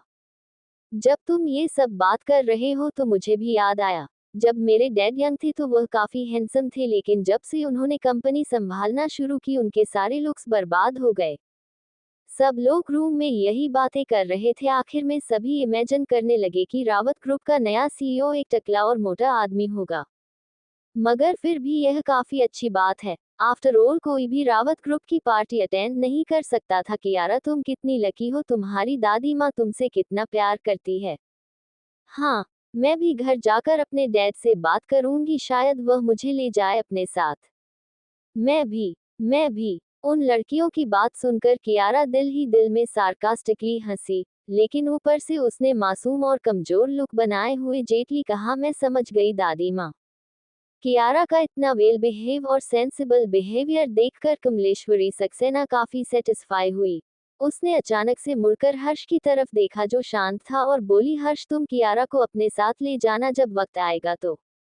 ये सुनकर कियारा ने अपने लिप्स बाइट कर लिए। उसके चेहरे पर शर्म की लाली आ गई और उसने धीरे से अपने बगल में खड़े हैंडसम हर्ष को देखा और फिर अपना सर जल्दी से झुका लिया। उसके इस रिएक्शन ने बोर्ड में खड़े कई लड़कों को ध्यान अपने ऊपर खींच लिया। हर्ष का भी टेंशन थोड़ी सी रिलैक्स हो गई और उसने सॉफ्टली जवाब दिया, मैं जरूर ले जाऊंगा। कमलेश्वरी सक्सेना ने हाँ में सर हिलाया और फिर कियारा को देखकर बोली, तुम आराम करो कियारा, मैं जाती हूँ दूसरों के रूम में चेक करने के लिए। ये सुनते ही कियारा के चेहरे पर झूठी रिक्वेस्ट वाले एक्सप्रेशन आ गए और उसने कमलेश्वरी सक्सेना का हाथ पकड़ कर कहा, दादी माँ, मेरी बहन मुझसे ज्यादा वक्त तक पानी में थी, उन्हें कुछ टाइम पहले ही होश आया है, प्लीज उन पर गुस्सा मत कीजिएगा। ऑलराइट, तुम चिंता मत करो, इस बारे में मुझे पता है मैं क्या कर रही हूँ। इतना कहकर कमलेश्वरी सक्सेना सीरियस फेस के साथ वहां से मुड़ गई। कियारा के चेहरे पर एक सैड एक्सप्रेशन आ गए और जब नितेश और सुधा उसके पास से गुजरे तो वह बोली, डैड मॉम, दादी माँ को ज्यादा गुस्सा मत होने दीजिएगा, हम जानते हैं मेरी प्यारी बच्ची। इतना कहने के बाद सुधा ने टेढ़ी नजरों से उसकी तरफ देखा और नितेश के पीछे जाने लगी, जिसके एक्सप्रेशन कुछ खास अच्छे नहीं थे। वही कशिश के रूम में वह पूरे 3 दिनों से बेहोश थी और अब उसे सोने का कोई इरादा नहीं था और उसके अलावा इतने लंबे टाइम से खाना ना खाने की वजह से उसके पेट में काफी दर्द हो रहा था। वह बेड से उठकर कुछ खाने के लिए जाने ही वाली थी कि ठीक उसी वक्त किसी ने दरवाजा खटखटाया। दरवाजा खटखटाने की आवाज सुनकर कुछ सेकंड के लिए कशिश हिचकिचाए और फिर उसने कहा, अंदर आ जाए। जैसे ही उसकी कोल्ड आवाज निकली, वार्ड का दरवाजा खुला और एक ब्लैक यूनिफॉर्म में अनजान इंसान उसके सामने आया। अनजान इंसान को अपने सामने देखकर कशिश की भौहें आपस में सिकुड़ गई और उसने पूछा, कौन हो तुम? सामने खड़े इंसान ने पॉलिटली कशिश के सामने सर झुकाकर कहा, मिस सक्सेना हेलो, मैं निशांत हूँ, मिस्टर रावत का असिस्टेंट। मैं आपके लिए कुछ पेनकेक लेकर आया था जो सर ने आपके लिए तैयार करवाए हैं। कशिश वैसे भी बहुत समझदार थी और निशांत की बात सुनने के बाद उसे कोई डाउट नहीं था कि मिस्टर रावत यानी कि रणविजय रावत, वह इतनी जल्दी में क्यों है। कशिश बोली, निशांत आई एम सॉरी, मुझे नहीं लगता कि मैं और मिस्टर रावत इतने क्लोज है कि मैं उनका खाना एक्सेप्ट कर पाऊं। मिस कशिश, सर ने कहा है कि आपको अभी होश आया है और आपको अपने डाइट पर ध्यान देना होगा। अगर आप मना कर देंगी तो इसका मतलब है आपको यह चीज पसंद नहीं है, तो सर फिर से कुछ ना कुछ ऑर्डर करेंगे और जब तक आप खुश होकर उस चीज को खाना ले तब तक मुझे भेजते रहेंगे। निशांत ने शायद पहले ही कशिश के मना करने की उम्मीद कर ली थी, इसलिए उसकी बात खत्म होने ते ही वह बोलना शुरू कर चुका था। वह बिना किसी एक्सप्रेशन के बोले जा रहा था। उसकी आवाज ना ही ज्यादा हम्बल थी और ना ही ज्यादा एरोगेंट, और एक भी शब्द उसने वेस्ट नहीं किया जिससे समझ में आ रहा था कि वह यहाँ सिर्फ रणविजय के इंटेंशन और एटीट्यूड को एक्सप्रेस कर रहा है। कशिश ने हेल्पलेसली एक बार निशांत को देखा और फिर अपने बाल पीछे करते हुए बोली, ज्यादा परेशान होने के लिए जरूरत नहीं है, सामान दे दीजिए और मिस्टर रावत को मेरी तरफ से थैंक यू कह दीजिएगा। ये सुनकर निशांत आगे आया और उसने वह बैग कैबिनेट पर रखते हुए कहा, प्लीज एंजॉय कीजिए मिस। ऑल राइट, कशिश में हाँ में सर हिलाया, लेकिन फिर भी निशांत वहीं खड़ा था और वहां से जाने का उसका कोई इरादा नहीं लग रहा था। कशिश ने उसकी तरफ देखा तो निशांत बोला, सर ने मुझे कहा कि आप मेरे सामने ही खाएगी, तभी मैं वापस आऊं। कशिश ने अपने होंठ दबा लिए और टेबल पर रखा हुआ बैग खोला तो उस पर उसने जो लोगो बना हुआ था उसे नोटिस किया और वह कुछ सेकंड के लिए पोज हो गई। वह एक्चुअली एक बहुत ही फेमस रेस्टोरेंट था। भले ही वह रेस्टोरेंट छोटा सा स्टोर फ्रंट था, मगर वहां अंदर की हर एक डिश बहुत ही ज्यादा अच्छी और डिलीशियस होती थी। उस रेस्टोरेंट से खाना लेने के लिए कोई फर्क नहीं पड़ता था कि पैसे कितने हो, आपके पास सिर्फ इन्फ्लुए वहां से खाना दिलवाया सकता था। उसे और रणविजय को अलग हुए आधा घंटा भी नहीं हुआ था और यह खाना ऑलरेडी उसके सामने रखा हुआ था। ये देखकर कशिश अपने आप को रणविजय के बारे में थोड़ा क्यूरियस होने से रोक नहीं पाई। उसने बिना किसी एक्सप्रेशन के पैकेजिंग खोली और ये देखकर हैरान हो गई कि यहाँ तक कि टेक अवे बॉक्स और अंदर के एसेंशियल्स भी स्पेशल वुड से बने हुए थे। ये सचमुच पैसे की बर्बादी थी। ऑफ कोर्स, उन पैनकेक्स का टेस्ट एक्स्ट्रा ऑर्डिनरी था, मगर कशिश ने सिर्फ एक ही बाइट लिया और उसके बाद ऊपर देखने लगी। उसने निशांत की तरफ देखा तो उसे अपनी तरफ घूरता हुआ पाया। कशिश ने अपना फोक नीचे रख दिया और कैजुअली कहा, निशांत क्या तुम बाहर जा सकते हो? मैं खाना खत्म कर लूंगी, चिंता मत करो। बस मुझे पसंद नहीं है कि कोई मेरी तरफ घूरता रहे जब मैं खाना खा रही हूँ तो। निशांत ने थोड़ी देर सोचा और फिर हाँ में सर हिलाया, ठीक है मिस कशिश, आप अपना खाना एंजॉय कीजिए, मैं जाता हूँ। ऑल राइट, कशिश ने इनडिफरेंटली जवाब दिया और फिर खड़ा होने की कोशिश की। प्लीज आप बैठी रहिए मिस कशिश, निशांत ने जल्दी से कहा और कशिश थोड़ी देर के लिए हिचकिचाई मगर वापस बैठ गई। तो फिर मैं आपको बाहर तक नहीं छोड़ूंगी। कशिश की भौहें आपस में सिकुड़ी हुई थी। निशांत ने फिर हाँ में सर हिलाया और फिर मुड़ा और रूम से चला गया। उसकी आंखों में पहले की तरह शक और अजीब इमोशन नहीं नजर आ रहे थे। वह बहुत ही ज्यादा शॉक हो गया था जब उसने देखा कि रणविजय उसे किसी मिस कशिश को खाना पहुंचाने के लिए कहना चाहता है। उसने कभी भी अपने बॉस को एक अजनबी की इतनी केयर करते हुए नहीं देखा था, स्पेशली एक लड़की की, इसलिए उसका शक और क्यूरियोसिटी ऑब्वियस सी बात थी। अपने बॉस के बिहेवियर को देखकर ही वह इस लड़की को लेकर क्यूरियस और जजमेंटल होने से खुद को रोक नहीं पाया और सोचने लगा कि क्या उसके बॉस का फैसला कुछ ज्यादा ही जल्दबाजी वाला तो नहीं हो गया। लेकिन कुछ मिनट के इंटरेक्शन के बाद ही वह जान गया कि इस लड़की का टेम्परामेंट और डेमोन नो टॉप नोच है। उसके बॉस की चॉइस खराब हो ही नहीं सकती। वही हो लिवे में निशांत ने नितेश को बाकी लोगों से बात करते हुए सुना। अगले फ्राइडे में अभी भी कुछ वक्त है, आप लोगों को तैयार हो जाना चाहिए, शायद हर्ष के पेरेंट्स से मिलने के लिए। ऑलराइट, समझ गया, नितेश ने अपनी डिप आवाज में कहा। ये सुनकर निशांत की भौहें हल्की से आपस में सिकुड़ गई और उसने उन तीनों को इनडिफरेंटली देखा मगर उनके पास से होकर गुजर गया। उसकी आउटस्टैंडिंग अपीयरेंस ने उनका अटेंशन अपनी तरफ खींच लिया, मगर वह लोग ज्यादा ठीक से उसे देख नहीं पाए।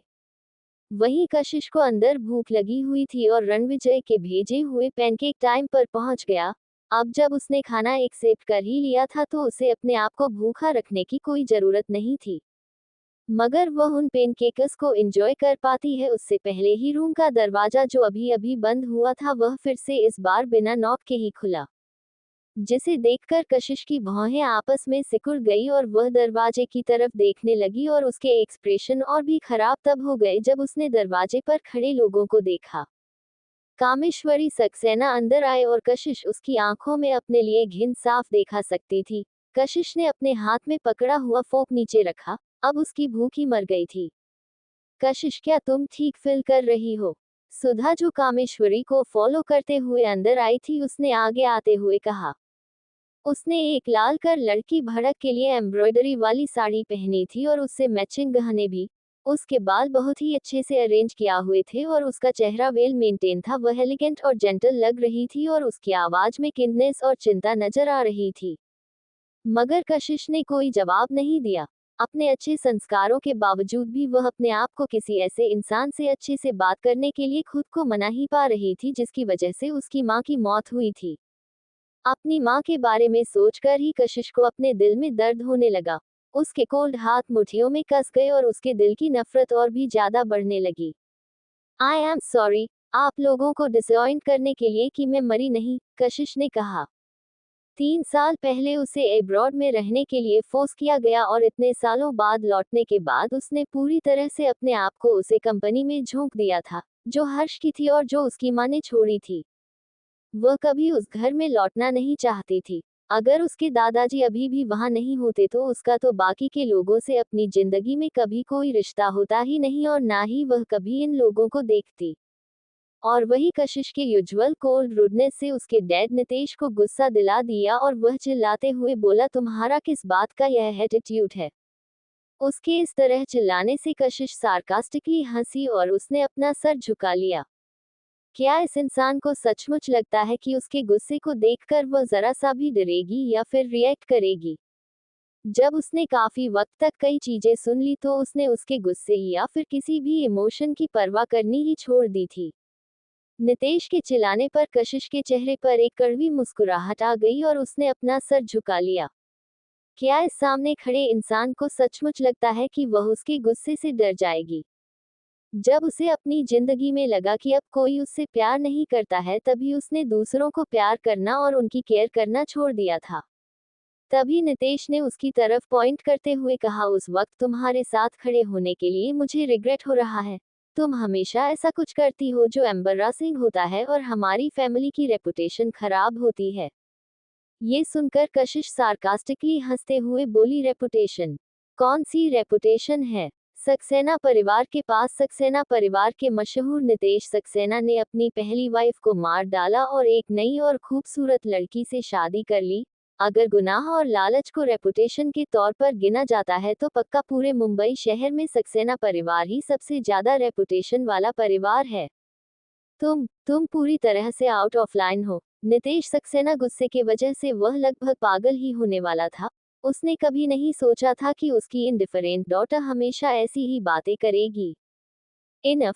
अचानक से कमलेश्वरी सक्सेना ने तेज आवाज में कहा तो नितेश ने गुस्से में दांत पिस लिए। तभी कमलेश्वरी डिप आवाज में बोली, मुझे लगा कि इतने साल अब्रॉड में रहने के बाद तुमने कुछ सीखा होगा, लेकिन लगता है कि तुम अब और भी बिगड़ चुकी हो। कशिश बोली, लगता है आप लोगों को यह नहीं पता कि मैं 3 साल पहले ही वापस आ गई थी। ये सुनकर कमलेश्वरी सक्सेना ने उसके सामने जाकर अपना पर तेजी से पटका जिससे टक की आवाज आई, जिससे साफ पता चल रहा था कि वह कितने गुस्से में है। जब मैं तुम्हारे जिद्दी और रुथलेस नेचर को बदलना चाहती थी, लेकिन लगता है 3 साल काफी नहीं है। फाइनली कशिश ने सर उठाकर उसकी तरफ देखा और बेड से खड़ी हो गई। भले उसकी बॉडी पतली कमजोर थी, मगर वह बहुत ही लंबी और स्ट्रेट थी। उसके खड़े होते ही तुरंत ऐसा लगा जैसे वह अपने सामने किसी काम हाइट वाले इंसान को देखकर चिढ़ा रही हो, जिससे कमलेश्वरी सक्सेना का चेहरा डार्क हो गया। उसे हमेशा से ही कशिश के इस एरोगेंट एटीट्यूड से प्रॉब्लम थी। कशिश के अंदर भी बिल्कुल उसकी माँ की तरह एक डोमिनेटिंग स्ट्रेंथ थी जो उसके खून में बहता था और कभी कमजोर नहीं पड़ता था। क्या फिर से मुझे दूसरे देश भेजना वाली हो? कशिश ने पूछा। 7 साल पहले उसे इकोनॉमिकली पीछे और एक इंसल्टेड देश में बिना किसी एक्सप्लेन के भेज दिया गया। कभी उस पर ध्यान नहीं दिया गया कि वह वहां जिंदा भी है या फिर मर गई। अपनी किस्मत की वजह से वह वहां पर बच गई थी। अगर वह मर जाती तो वह उसकी खुद की गलती होती और किसी को कोई फर्क नहीं पड़ता। अगर उसे भरोसा नहीं होता कि नितेश सक्सेना की वह असली बेटी है तो उसे पक्का लगता कि वह उनकी दुश्मन है। सिर्फ कियारा के लिए उसे वह लोग मौत से लड़ने के लिए दूसरे देश में फेंकाए थे। क्या वह यह एक्सेप्ट कर सकती है? उसकी जिंदगी अब आसानी से कभी दूसरे कंट्रोल नहीं कर पाएंगे। थैंक्स उनकी उस केयर के लिए जिसकी वजह से वह सीख गई थी कि कैसे मुश्किल से मुश्किल सिचुएशन में भी खुद को संभालना है और उन्हें उसकी कोई फिक्र नहीं है। इसलिए उन्हें कभी पता ही नहीं चला कि वह कब उस पुराने और खतरनाक देश से निकलकर अपने आप फ्रांस चली गई थी और उन्हें बिल्कुल अंदाज नहीं था कि वह इतने सालों में फ्रांस में क्या क्या करती आई थी और क्या कर रही थी। कशिश की सार्कास्टिक बातों को सुनकर तुरंत कमलेश्वरी सक्सेना के चेहरे पर गुस्सा दिखाई देने लगा। ये जो सारा तमाशा तुमने किया है ना, कियारा का शुक्र मानो कि वह समझदार है और तुम्हारी हरकतों को वह दुनिया के सामने नहीं लाना चाहती कि कैसे तुम उसे समुद्र में धक्का देकर मारना चाहती थी। इतना कहकर वह रुकी और फिर आगे बोली, और जहां तक बात रही तुम्हारी और हर्ष की, तो वह लोग नेचुरली एक दूसरे के करीब आए हैं और उनके अंदर एक दूसरे के लिए फीलिंग डेवलप हो गई है। अगर तुम साइड हट जाओगी तो तुम्हारे लिए ही बेहतर होगा। हर्ष तुमसे प्यार नहीं करता, तुम्हें पता है, राइट? और इस तरह के रिश्ते में फोर्स करने से खुशियां नहीं मिलती।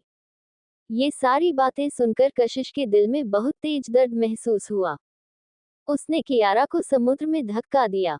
कियारा और हर्ष एक दूसरे से प्यार करते हैं। उन्हें साथ ही होना चाहिए। क्या मजाक है? सही कहते हैं लोग कि अगर कोई इंसान किसी दूसरे इंसान का पक्ष लेना चाहे तो वह वाकई अंधा हो जाता है। कशिश और अपना समय इन लोगों पर बर्बाद नहीं करना चाहती थी, वह अपनी थोड़ी सी ताकत बचाकर रखना चाहती थी। उसने धीरे से फोक को उठाया और एलिगेंटली फिर से अपने पैनकेक खाने लगी। कशिश के कोल्ड एटीट्यूड को देखकर तीनों को ही बहुत गुस्सा आया। कमलेश्वरी सक्सेना ने तभी खाना और कैबिनेट पर रखे बॉक्स के लोगों को देखा और उसकी भौहें आपस में सिकुड़ गई और कोल्डली आराम करो बोलकर वह सारे के सारे रूम से बाहर चले गए। रूम से बाहर निकालने के बाद कमलेश्वर सक्सेना रास्ते में रुक गई और उसने पीछे मुड़कर खड़े बहू और बेटे से बोली, कियारा को भी थोड़े पैनकेक ला कर दो। अगर कशिश के पास है तो कियारा के पास उससे बेहतर होना चाहिए। पैनकेक? उन्होंने तो ध्यान ही नहीं दिया कि कशिश पैनकेक खा रही थी। सबको पता था कि कमलेश्वरी सक्सेना को पैनकेक पसंद है। वह सुबह सुबह ही कुछ नौकरों को भेजती थी लाने के लिए एक फेमस रेस्टोरेंट से जहां के पैनकेक उसे बहुत पसंद थे, मगर उसे कभी नहीं मिलता था। वह पैनकेक जो कशिश खा रही थी, क्या वह उस फेमस रेस्टोरेंट से थे? कौन खरीद कर लाया उसके लिए? हर्ष? नहीं, वह तो अभी अभी कियारा के साथ रूम में था। अगर वह खरीद कर लाया होता तो वह सिर्फ कशिश के लिए नहीं लाता। तो इसका मतलब उसने खुद मंगवाया है। क्या इसका मतलब खुद का ख्याल रख रही है और उसे पता है कि एंजॉय कैसे करना है?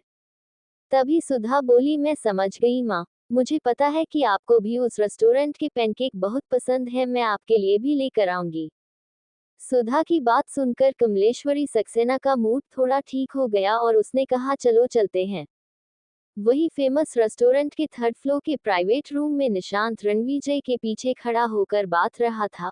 उसने रणविजय को ये भी बताया कि कैसे होल्लवे में कमलेश्वरी नितेश और सुधा सक्सेना से मिला था। सच ये था कि सक्सेना परिवार के बारे में कुछ चीजें ऐसी थी जो बिल्कुल सीक्रेट नहीं थी। इस बारे में पता करते वक्त उसे कई सारी अफवाहें सुनने को मिली थी। रणविजय जाकर टेबल पर बैठ गया। वह सूरज की रोशनी उसके हैंडसम चेहरे पर पड़ रही थी और उसका ऑरा बिल्कुल रिफाइंड और रिलैक्स था, जो एक अलग ही चार्म दिखा रहा था। उसने अपना सर थोड़ा सा नीचे झुका लिया और धीरे धीरे टेबल पर टेप करने लगा। तो तुम्हारा कहने का मतलब है कि उसके परिवार वालों ने उसे घर से अलग कर दिया है? उसकी नोबल आवाज काफी ठंडी थी जिससे निशांत थोड़ा डर गया। ऐसा ही लगता है सर, और मिस कशिश की रेपुटेशन भी अच्छी नहीं है, निशांत ने डरते डरते कहा। इनफैक्ट कशिश का इंप्रेशन लोगों की नजरों में बड़ा नहीं, बहुत ही घटिया था, मगर चीजें कंफर्म होने से पहले वह कुछ बोल नहीं सकता था। रणविजय ने कुछ कहा नहीं, मगर उसकी आंखें छोटी हो गई है।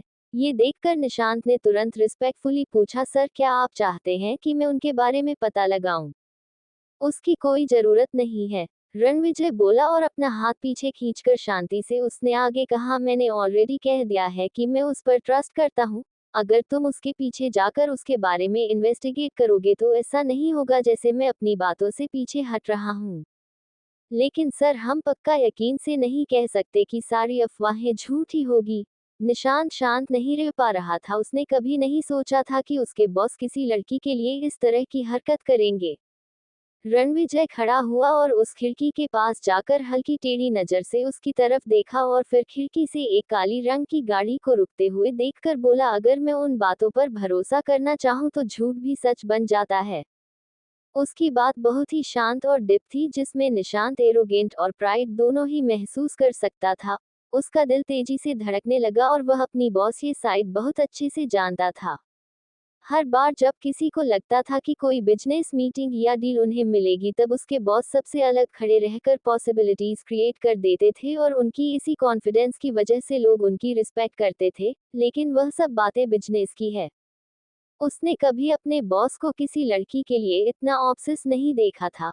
वह अपनी बॉस की बातों से ही समझ गया कि कशिश है उसकी फ्यूचर लेडी बॉस, और इसका कारण सिंपल था, क्योंकि उसे हमेशा से पता था कि जो चीज उसके बॉस को पसंद आ जाए वह उनकी हो जाती है, और अब जब वह बॉस की वाइफ बनने वाली है तो कुछ बोलने का फायदा ही नहीं है। नीचे जाओ और मैनेजर से कह दो कि आज अभी के बाद रेस्टोरेंट से कोई चीज नहीं बिकेगी, रणविजय ने ऑर्डर दिया। जी सर। अपने बॉस को ऑर्डर सुनते ही निशांत बिल्कुल नहीं हिचकिचाया और प्राइवेट रूम से चला गया।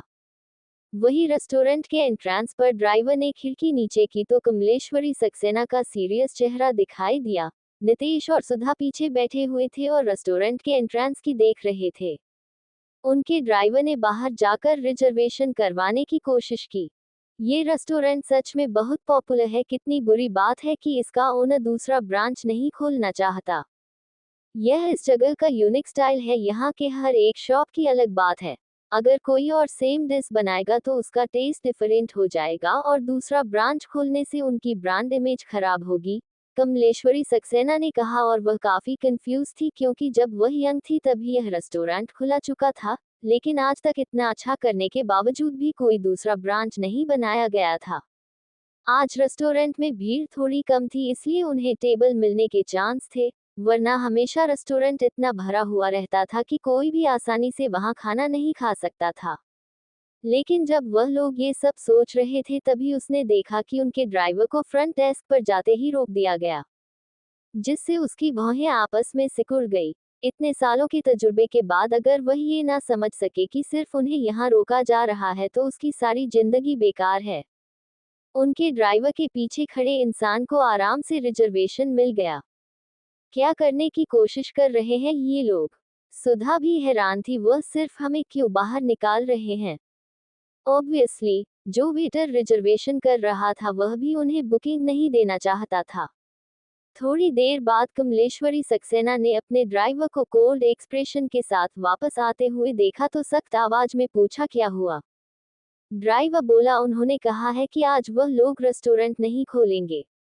बकवास मत करो, मैंने अभी अभी देखा कि तुम्हारे पीछे वाले इंसान को रिजर्वेशन मिल गई और नंबर भी, तुम्हें क्यों मना कर दिया उन लोगों ने?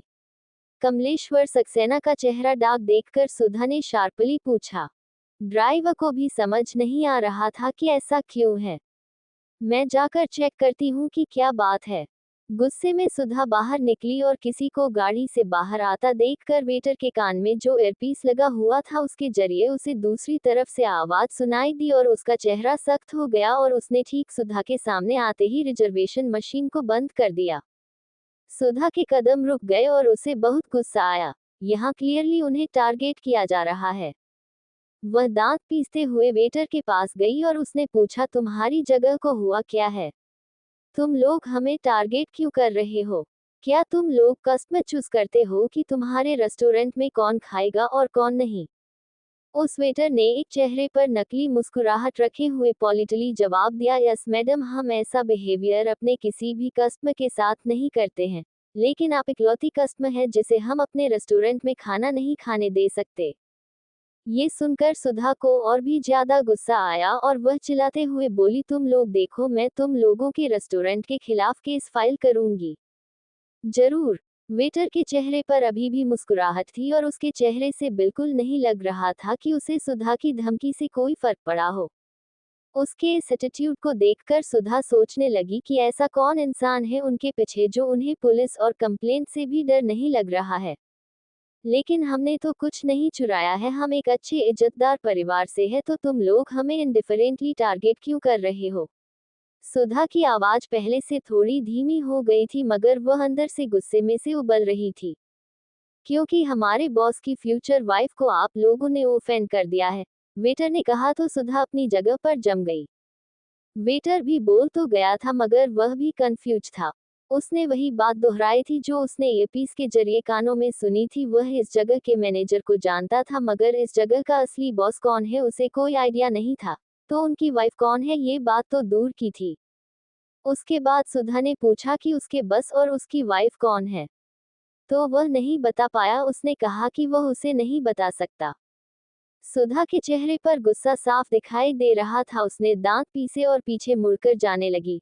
तभी उसने देखा कि रेस्टोरेंट के अंदर से दो स्टाफ मेंबर बहुत ही बड़े बड़े बुलडॉग को बाहर लेकर आए और उन डॉग्स ने जैसे ही बाहर सुधा को देखा वह गुस्से में भौंके और उसके ऊपर कूदने की कोशिश करने लगे, जिससे सुधा बहुत डर गई। उसका चेहरा पीला पड़ गया। ठीक उसी वक्त दूसरे वेटर ने आकर उन दोनों डॉग्स के सामने खाना रखा तो वह लोग खाना खाने लगे।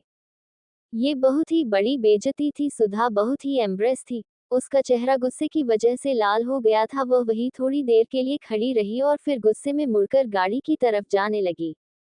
भले ही कमलेश्वरी सक्सेना ने सब कुछ आंखों से देखा था, मगर सुधा के पास आने पर उसने पूछा, क्या हुआ सुधा? माँ, मुझे नहीं पता कि क्या हुआ है। उन्होंने कहा कि हमने उनके बॉस की फ्यूचर वाइफ को ऑफेंड कर दिया है, मगर हमें कैसे पता होगा कि उसकी बॉस की फ्यूचर वाइफ कौन है। ये सुनकर कमलेश्वरी सक्सेना की भौहें आपस में सिकुड़ गई और उसने पूछा, क्या कोई गलतफहमी है? वह किसी और का गुस्सा कैसे निकाल सकते हैं? सुधा बोली, मुझे नहीं पता क्या चल रहा है। ये सोचने का उसके पास बिल्कुल वक्त नहीं था। ऑलराइट, गाड़ी में बैठो, लेट हो रहा है, दूसरी जगह चलते हैं कियारा के लिए खाना खरीदने। कोई गलतफहमी हुई है? कमलेश्वरी ने सोच समझकर कहा।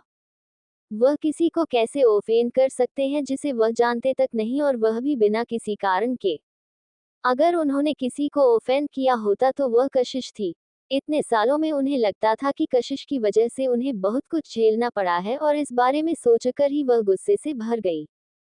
सक्सेना परिवार वहां से चला गया और ऊपर खड़ा रणविजय सब कुछ देख रहा था और उसके चेहरे पर एक डेविल स्माइल थी। ठीक उसी वक्त प्राइवेट रूम का दरवाजा खुला और निशांत अंदर आया। ऑब्वियसली उसे कॉम्प्लीमेंट चाहिए था कि उसने अपना काम ठीक से पूरा कर लिया। तुम्हें अभी भी अपने नाटक पर ध्यान देने की जरूरत है, रणविजय ने कहा तो निशांत ने एक गहरी सांस छोड़ी और कहा, जरूर सर, मैं ध्यान रखूंगा। 3 दिन में 3 बार हेल्दी खाना उसके पास पहुंच जाना चाहिए जब तक वह डिस्चार्ज ना हो जाए हॉस्पिटल से। समझ गया बॉस, निशांत बोला। और वही शाम को जब कशिश ने फिर से निशांत को सामने देखा तो वह स्पीचलेस हो गई। 2 दिन इसी तरह बीत गए और लगातार निशांत अलग अलग तरीके के उसके लिए खाना लेकर आता था, जिसकी वजह से कशिश का कॉम्प्लेक्शन थोड़ा सा इम्प्रूव हो गया था। उसका पेट जो हमेशा बेवक्त खाने से दर्द करता था वह भी 2 दिनों से बिल्कुल ठीक था। तीसरे दिन के दोपहर में कशिश खुद को रोक नहीं पाए और उसने शांति से खाना एक्सेप्ट करते हुए पूछा, दादी माँ कहाँ है? मैंने उनसे प्रॉमिस किया था कि मैं उनसे मिलने आऊंगी। ये सुनकर निशांत थोड़ी देर के लिए रुका और फिर बोला, मैं उन्हें इस बारे में बात दूंगा जब वापस जाऊंगा तो। कशिश ने हाँ में सर हिलाते हुए कहा, उनके पास मेरा नंबर है, उनसे कह देना मुझे कॉल करने के लिए। श्योर, निशांत बोला और वह वोट चला गया। वह जल्दी से घर जाकर वैदेही जी को बताना चाहता था। वह जल्दी जल्दी के चक्कर में रास्ते में 2 लोगों से टकराने ही वाला था, लेकिन जल्दी से वह साइड हट गया ताकि उनसे न टकराया और वहां से चला गया। कियारा, जिसने हर्ष का हाथ पकड़ा हुआ था, वह निशांत को वहां से जाते देखकर शॉक हो गई और उसने पूछा, क्या यह अभी अभी मेरी बहन के रूम से बाहर आया है? हर्ष, ये कौन है? हर्ष की आंखों में कॉम्प्लेक्स इमोशन दिखाई दिया और उसने कैजुअली जवाब दिया, शायद कोई ऑफिस एम्प्लॉय या फिर क्लाइंट हो, मुझे याद नहीं। ओह, कियारा ने कहा और पीछे जाते हुए इंसान को देखने लगी। उसकी आंखों में स्माइल दिखाई दे रही थी हर्ष का जवाब सुनकर। ठीक है, फिर तो चलते हैं। श्योर, हर्ष ने कहा और कशिश के अवार्ड का दरवाजा खोला। कशिश खाना खा रही थी जो निशांत लेकर आया था और उसने आवाज सुनकर सामने देखा, लेकिन सामने खड़े दो इंसानों को देखते ही उसके एक्सप्रेशन कोल्ड हो गए। कियारा ने एक रेड मैरून कलर का टॉप और जीन्स पहनी हुई थी। उसके अच्छे से सेट किए हुए बाल कंधे पर बिखरे हुए थे, जिसकी वजह से उसके डेलिकेट फीचर हाईलाइट हो रहे थे। उसकी चमकती हुई आंखें और वह स्मूथ स्किन और उसके ऊपर से उसकी वह एलिगेंट स्माइल, उसके लुक्स और एक्टिंग स्किल्स की वजह से कोई हैरानी की बात नहीं थी कि वह इस देश की बड़ी एक्ट्रेस में से एक थी। उसने प्यार से हर्ष का हाथ पकड़ा हुआ था और उनके गुड्डू लुक्स की वजह से कोई भी उन्हें एक नज़र दोबारा देखने से खुद को रोक नहीं पाता। कशिश गहरी सोच में थी। उसने अपने बारे में सोचा। वह हमेशा डल और प्रोफेशनल कपड़ों में रहती थी। उसके लंबे बाल बहुत खूबसूरत हैं, मगर वह उन्हें कभी स्टाइल नहीं करती थी। हमेशा सेम लुक में काम के दौरान वह एक बन बनाती थी या फिर पोनीटेल। सचमुच अगर चुनना कियारा और उसके बीच में हो तो कोई भी उसे छोड़कर कियारा को ही चुनेगा। अगर दूसरा कोई लड़का उसे पसंद ना करके कियारा को पसंद करे तो वह किसी को ब्लेम नहीं करती। आफ्टर ऑल वह खुद को खूबसूरत और मासूम दिखने में माहिर हैं। मगर हर्ष, वह ऐसा नहीं कर सकता। वह 8 सालों से एक साथ थे और वह बहुत अच्छे से जानता था कि उसने उसके लिए क्या क्या किया है। उसे हमेशा लगता था कि हर्ष दूसरे आदमियों की तरह नहीं है जिसे सिर्फ बाहरी खूबसूरती चाहिए होती है, लेकिन अब शायद उसे लगता है कि वह गलत थी। तुम लोग यहाँ क्या कर रहे हो?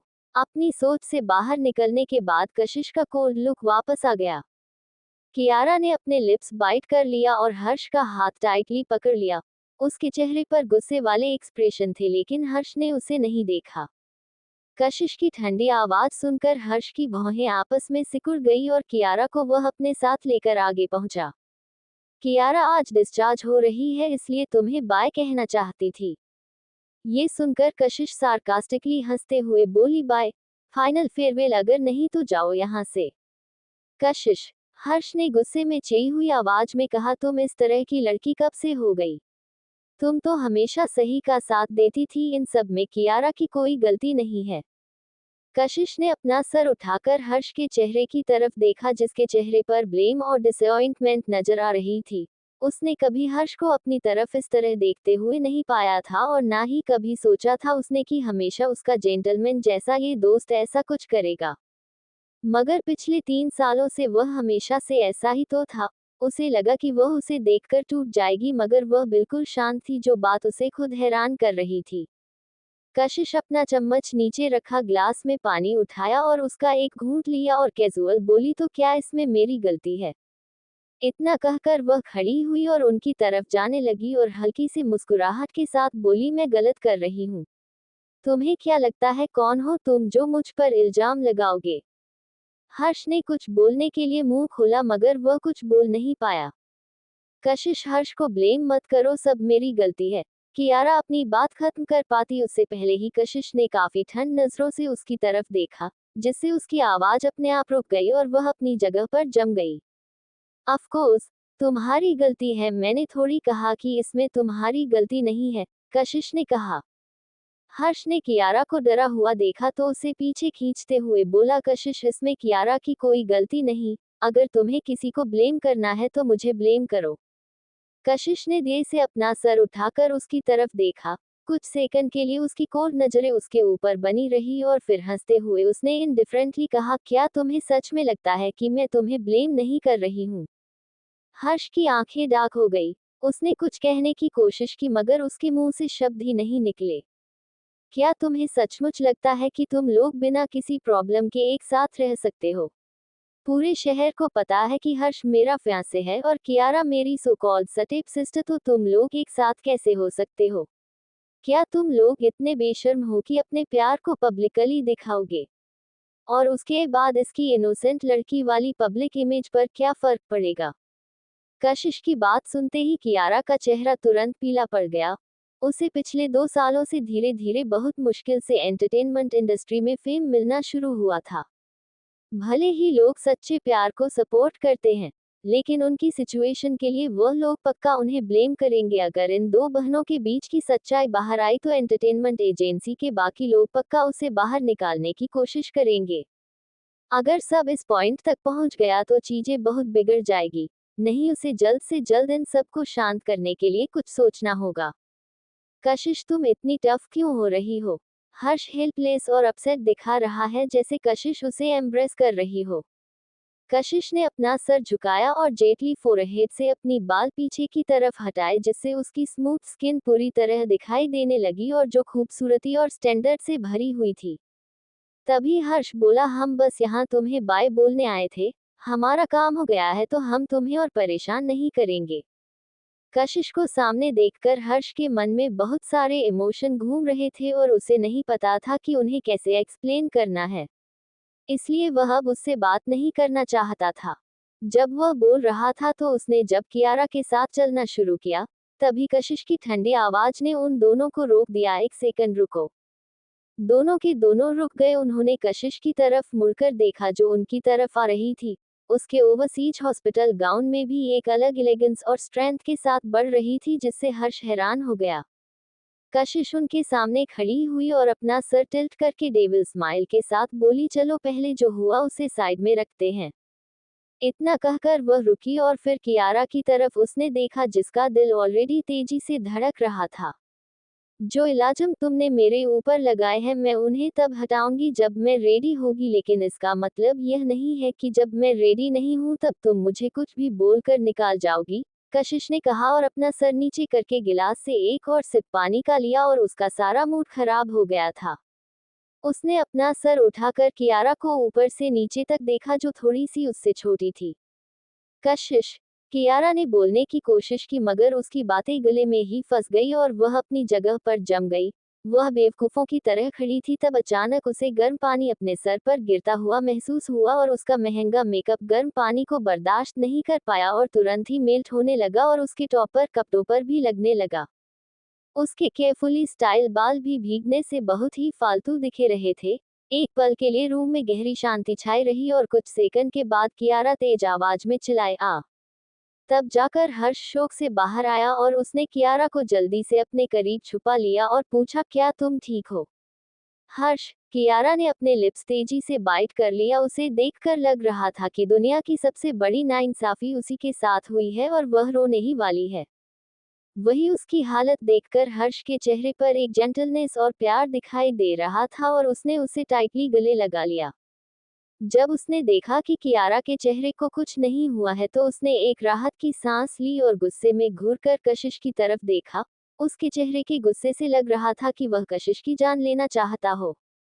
कशिश, तुमने सच में आज लाइन क्रॉस कर दिया। हर्ष के चिल्लाने के जवाब में कशिश ने वह कांच का ग्लास वही जमीन पर पटक दिया, जिससे वह चकनाचूर हो गया और वह अभी भी उसके सामने बिना किसी परेशानी की खड़ी थी। वह बिल्कुल शांत थी और उसकी कोल्ड नजर हर्ष को घूर रही थी। फिर वह अपनी कोल्ड आवाज में बोली, मैं कशिश सक्सेना। जब मैं कुछ करने का फैसला करती हूँ तो चाहे वह अच्छा हो या बुरा मैं करके रहती हूँ, और वह भी सीधे सबके मुंह पर किसी के पीठ पीछे वार करना और धोखा देना मेरी फितरत नहीं है। ये सुनकर हर्ष ने कियारा की तरफ देखा जो अभी भी रो रही थी और उसके चेहरे पर हिचकिचाहट दिखाई देने लगी। हर्ष, क्या अब मेरा चेहरा खराब हो जाएगा? क्या मैं कभी एक्टिंग कर पाऊंगी? अगर नहीं तो मैं पता नहीं क्या करूंगी, कियारा बोली, जिसकी वजह से हर्ष की आंखों में सिंपैथी दिखाई देने लगी और उसने अपना कोट जेटली निकालकर उसे पहनाते हुए कहा, तुम्हारा चेहरा खराब नहीं होगा। तुम अभी भी एक्टिंग कर सकती हो और एक अच्छी एक्ट्रेस बन सकती हो, जो तुम्हारा हमेशा से सपना था। ये सुनकर कोशिश कोल्डली हंसी और बेड पर बैठते हुए बोली, तुम दोनों के दोनों अपने प्यार भरी और इरिटेटिंग बातें कहीं और जाकर करो, निकालो यहाँ से। हर्ष ने काफी अनफेमिलियर नजरों से कशिश की तरफ देखा और रोती हुई कियारा को पढ़कर हॉस्पिटल के वार्ड से बाहर चला गया। कशिश उठी और उसने जाकर दरवाजा बंद कर दिया। दरवाजा पर खड़ी होकर कशिश ने अपना सर दरवाजे से लगा दिया और आंखें बंद कर ली। उसे समझ नहीं आता था कि क्यों कुछ लोग इतने ज्यादा ऑब्जेक्टिव्स के साथ जीते हैं। उसका खाना खाने का कोई मूड नहीं था। वह जाकर बेड पर बैठ गई और अपना सर वही बेड से लगाकर खिड़की के बाहर आसमान को देखने लगी। उसे कभी जिंदगी में रियलाइज ही नहीं हुआ कि एक इंसान कितना अकेला हो सकता है। हर्ष, तुम मुझे अकेला कैसे छोड़ सकते हो? सब लोगों के जाने के बाद अकेला वह हमेशा उसके साथ रहता था। वह भी उसे छोड़कर जाने से एक बार नहीं हिचकिचाया। वह कितना क्रूएल है। जब उसे सबसे ज्यादा उसकी जरूरत है तो वह उसे छोड़कर जाना चाहता है। कशिश इन्हीं सब ख्यालों में खोई हुई थी। वह भी तो एक नॉर्मल इंसान है जिसके अंदर फीलिंग्स और इमोशन दोनों ही है। वह भी दर्द, खुशी, दुख, उदासी सब कुछ महसूस करती है। सब कुछ उसके ऊपर असर ना करे इसके लिए वह कोई रोबोट नहीं है। अचानक से खिड़की से आई ठंडी हवा की वजह से वह होश में आए और उसकी बॉडी हल्की सी कांपने लगी। ठीक उसी वक्त उसके बगल में रखा हुआ फोन बजाने लगा। उस रात उसका पहना हुआ हैंडबैग और फोन दोनों ही वार्ड में आ गए थे। वह जानती थी कि इस वक्त उसे सिर्फ इकलौती एक ही इंसान फोन कर सकती है, उसकी सबसे अच्छी और प्यारी दोस्त रितिका। अपनी कॉलर आईडी चेक करते हुए कशिश को पता चला कि उसका अंदाजा बिल्कुल सही था और उसने कॉल पिक करते हुए कहा, बोलो रितिका। सॉरी, कशिश में काम की वजह से बहुत बिजी हूँ इसलिए नहीं आ पाए आज, रितिका ने तुरंत माफी मांगते हुए कहा। मैं जानती हूँ, तुम मेरी चिंता मत करो, मैं बिल्कुल ठीक हूँ। पहले ठीक नहीं थी तो अभी ठीक हूँ। कशिश ने ऐसी बात कही जो किसी को समझ नहीं आती थी लेकिन वह रितिका की हालत समझती थी। रितिका एक कॉस्मेटिक कंपनी चला रही थी जो पहले दूसरों फैक्ट्रीज में अपने प्रोडक्ट बनवाते थे, लेकिन इसकी वजह से उन्हें अक्सर प्रॉब्लम होती रहती थी जैसे कि प्रोडक्ट के फॉर्मूला, प्राइस, क्वालिटी, डिस्क्रिप्शन बहुत सारे और हर बार प्रॉब्लम्स बड़ी होती थी। जिसकी वजह से गुस्से में आकर रितिका ने खुद की फैक्ट्री शुरू करने का फैसला किया था और नई फैक्ट्री की वजह से वह इस वक्त बहुत बिजी थी, इसलिए वह उसकी बात बहुत अच्छे से समझ सकती थी। वहीं दूसरी तरफ से थोड़ी देर की शांति के बाद रितिका बोली, मैंने सुना कि हर्ष